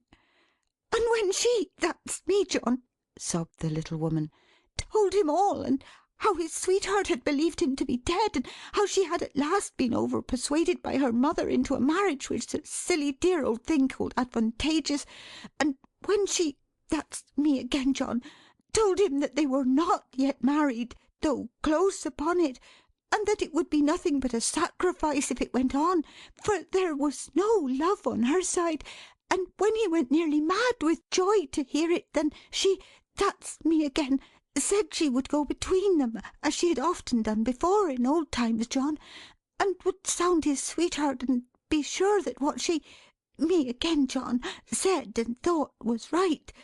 And it was right, John, and they were brought together, John, and they were married, John, an hour ago, and here's the bride.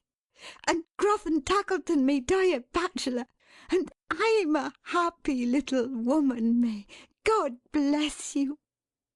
She was an irresistible little woman, if that be anything to the purpose, and never so completely irresistible as in her present transports.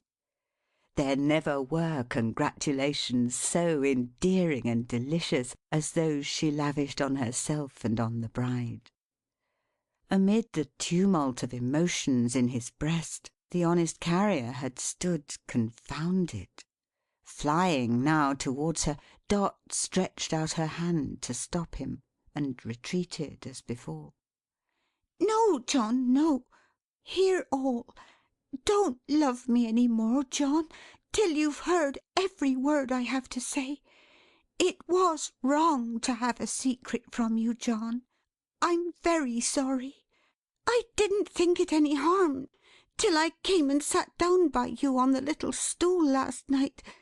But when I knew by what was written in your face that you had seen me walking in the gallery with Edward, and knew what you thought, I felt how giddy and how wrong it was.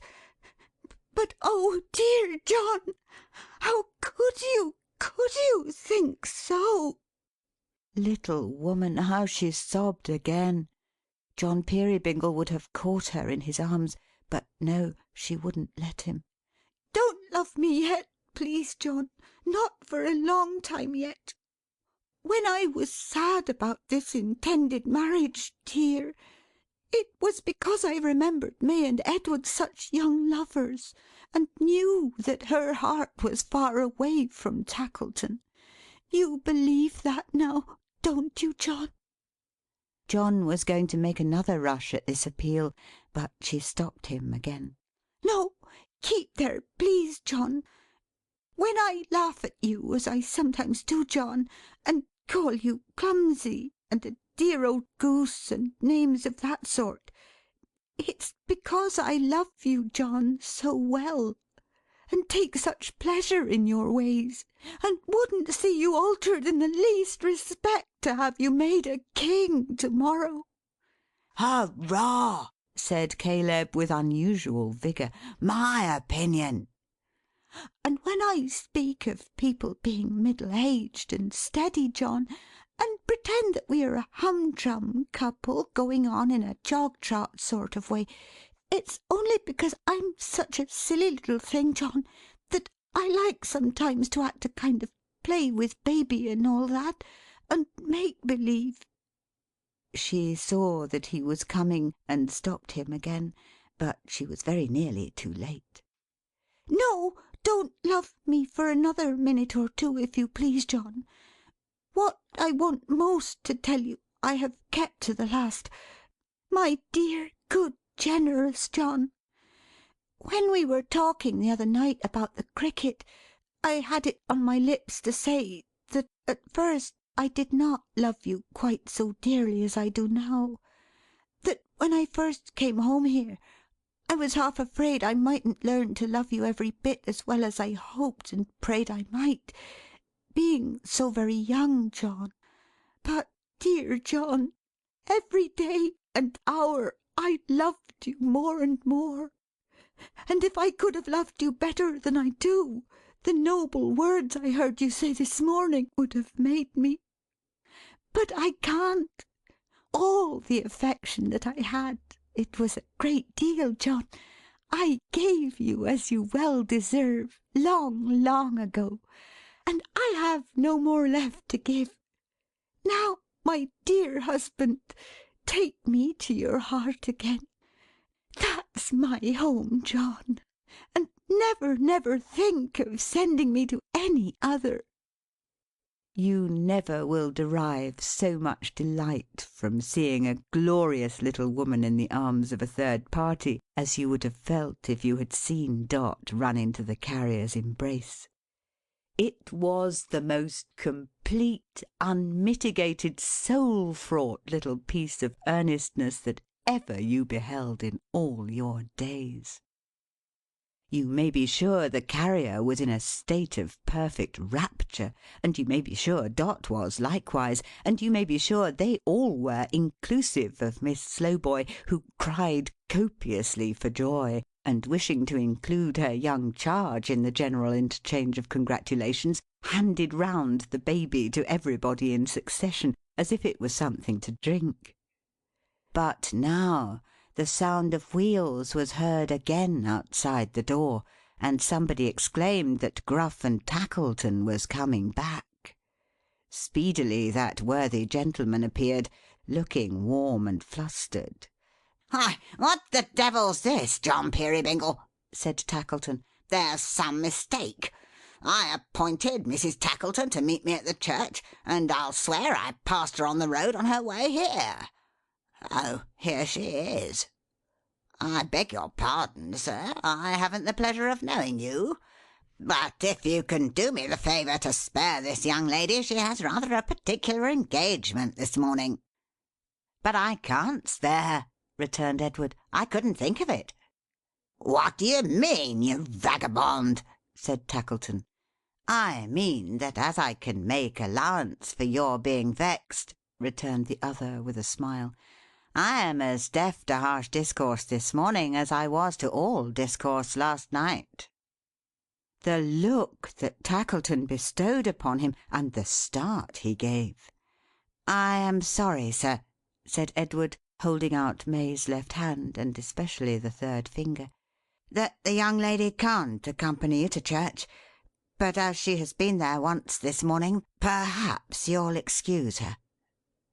Tackleton looked hard at the third finger, and took a little piece of silver paper, apparently containing a ring, from his waistcoat pocket. "Miss Slowboy," said Tackleton, "will you have the kindness to throw that in the fire? Thank'ee.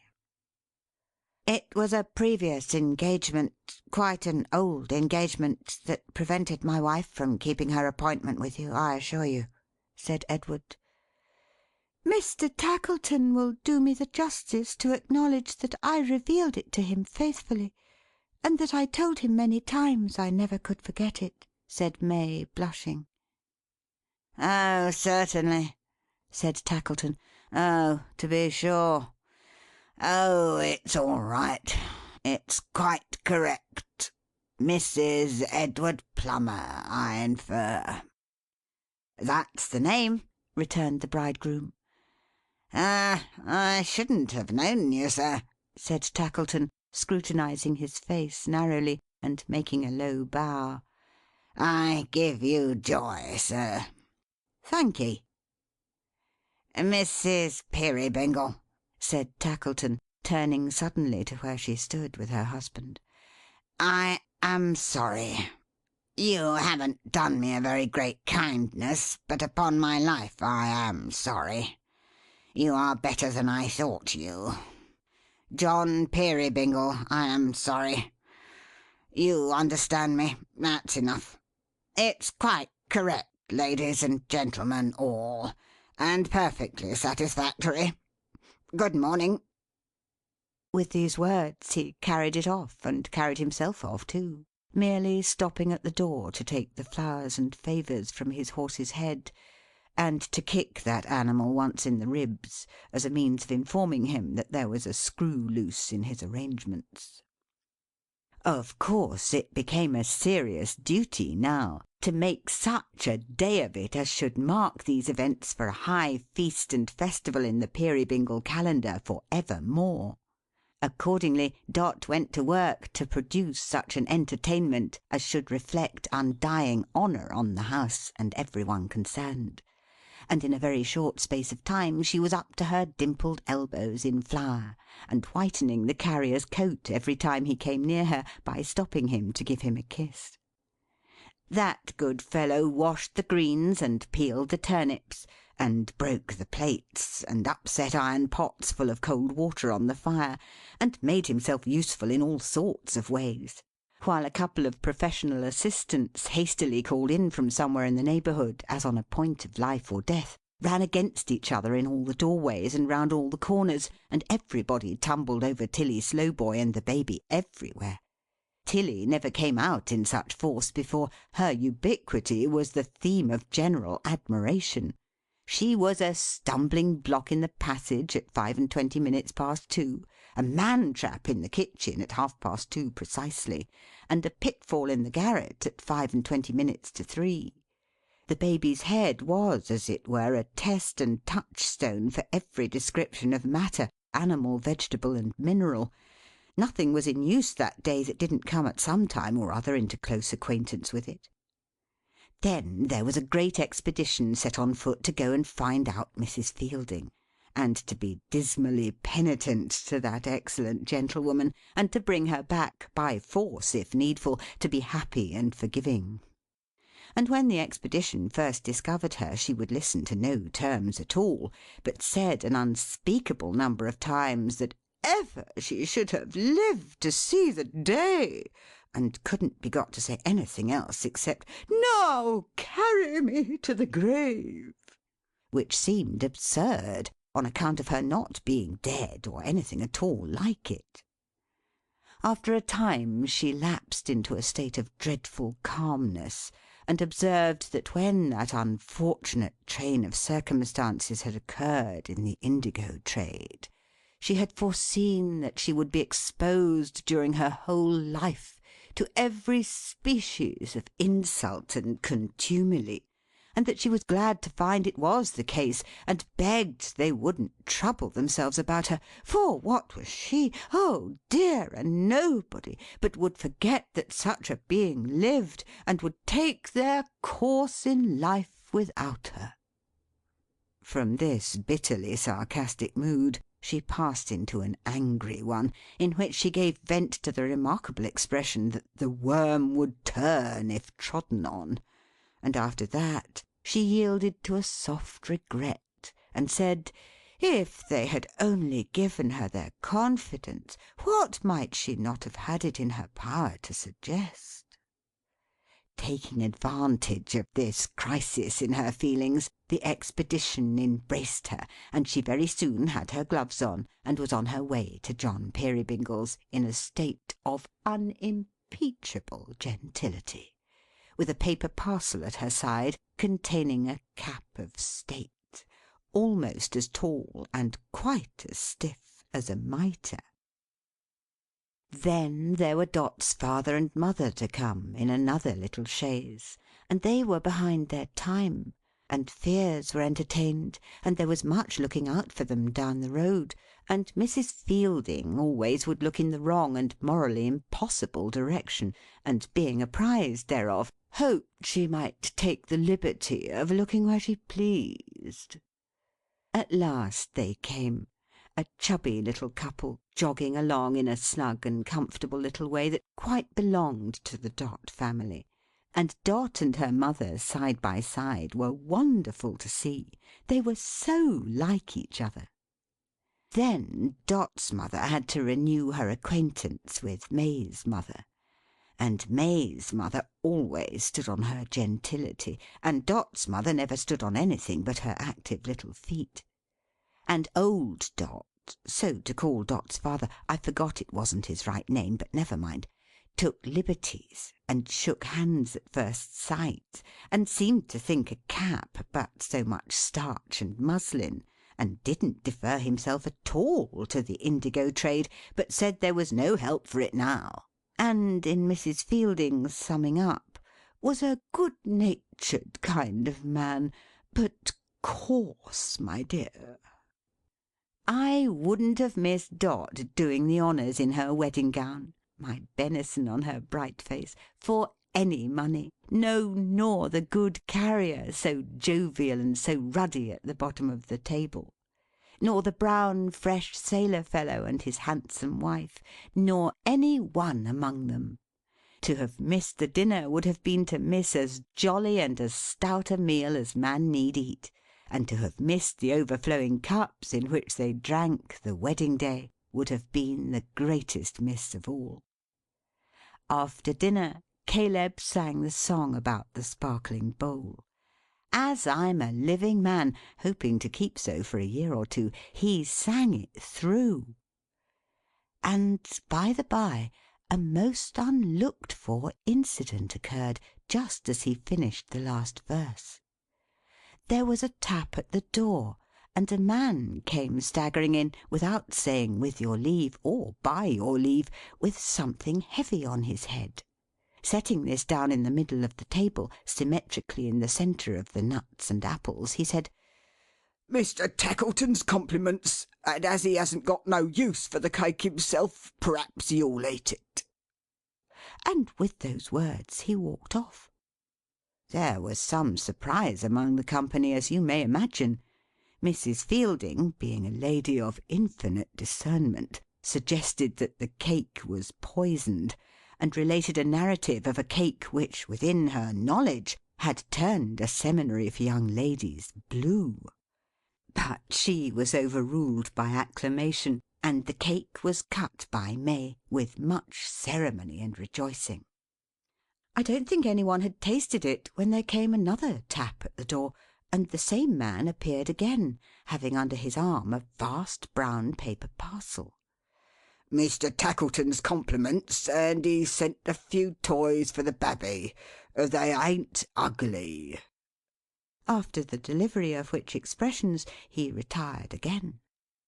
The whole party would have experienced great difficulty in finding words for their astonishment, even if they had had ample time to seek them, but they had none at all, for the messenger had scarcely shut the door behind him, when there came another tap, and Tackleton himself walked in. "Mrs. Peerybingle," said the Toy Merchant, hat in hand, "I'm sorry. I'm more sorry than I was this morning. I have had time to think of it.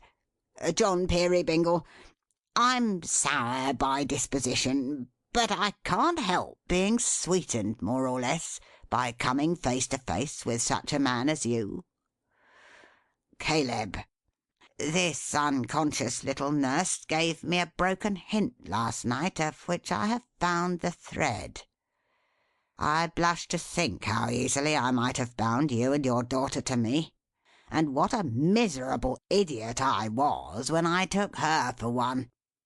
Friends, one and all, my house is very lonely to-night. I have not so much as a cricket on my hearth. I have scared them all away. Be gracious to me. Let me join this happy party." He was at home in 5 minutes. You never saw such a fellow. What had he been doing with himself all his life, never to have known before his great capacity of being jovial? Or what had the Fairies been doing with him, to have effected such a change? "John, you won't send me home this evening, will you?" whispered Dot. He had been very near it, though. There wanted but one living creature to make the party complete, and in the twinkling of an eye, there he was, very thirsty with hard running, and engaged in hopeless endeavours to squeeze his head into a narrow pitcher. He had gone with the cart to its journey's end, very much disgusted with the absence of his master, and stupendously rebellious to the Deputy. After lingering about the stable for some little time, vainly attempting to incite the old horse to the mutinous act of returning on his own account, he had walked into the tap-room and laid himself down before the fire. But suddenly yielding to the conviction that the Deputy was a humbug and must be abandoned, he had got up again, turned tail, and come home. There was a dance in the evening. With which general mention of that recreation, I should have left it alone, if I had not some reason to suppose that it was quite an original dance, and one of a most uncommon figure. It was formed in an odd way, in this way. Edward, that sailor fellow, a good free dashing sort of fellow he was, had been telling them various marvels concerning parrots, and mines, and Mexicans, and gold dust, when all at once he took it in his head to jump up from his seat and propose a dance, for Bertha's harp was there, and she had such a hand upon it as you seldom hear. Dot, sly little piece of affectation when she chose, said her dancing days were over, I think because the Carrier was smoking his pipe, and she liked sitting by him best. Mrs. Fielding had no choice, of course, but to say her dancing days were over, after that, and everybody said the same, except May. May was ready. So May and Edward get up, amid great applause, to dance alone, and Bertha plays her liveliest tune.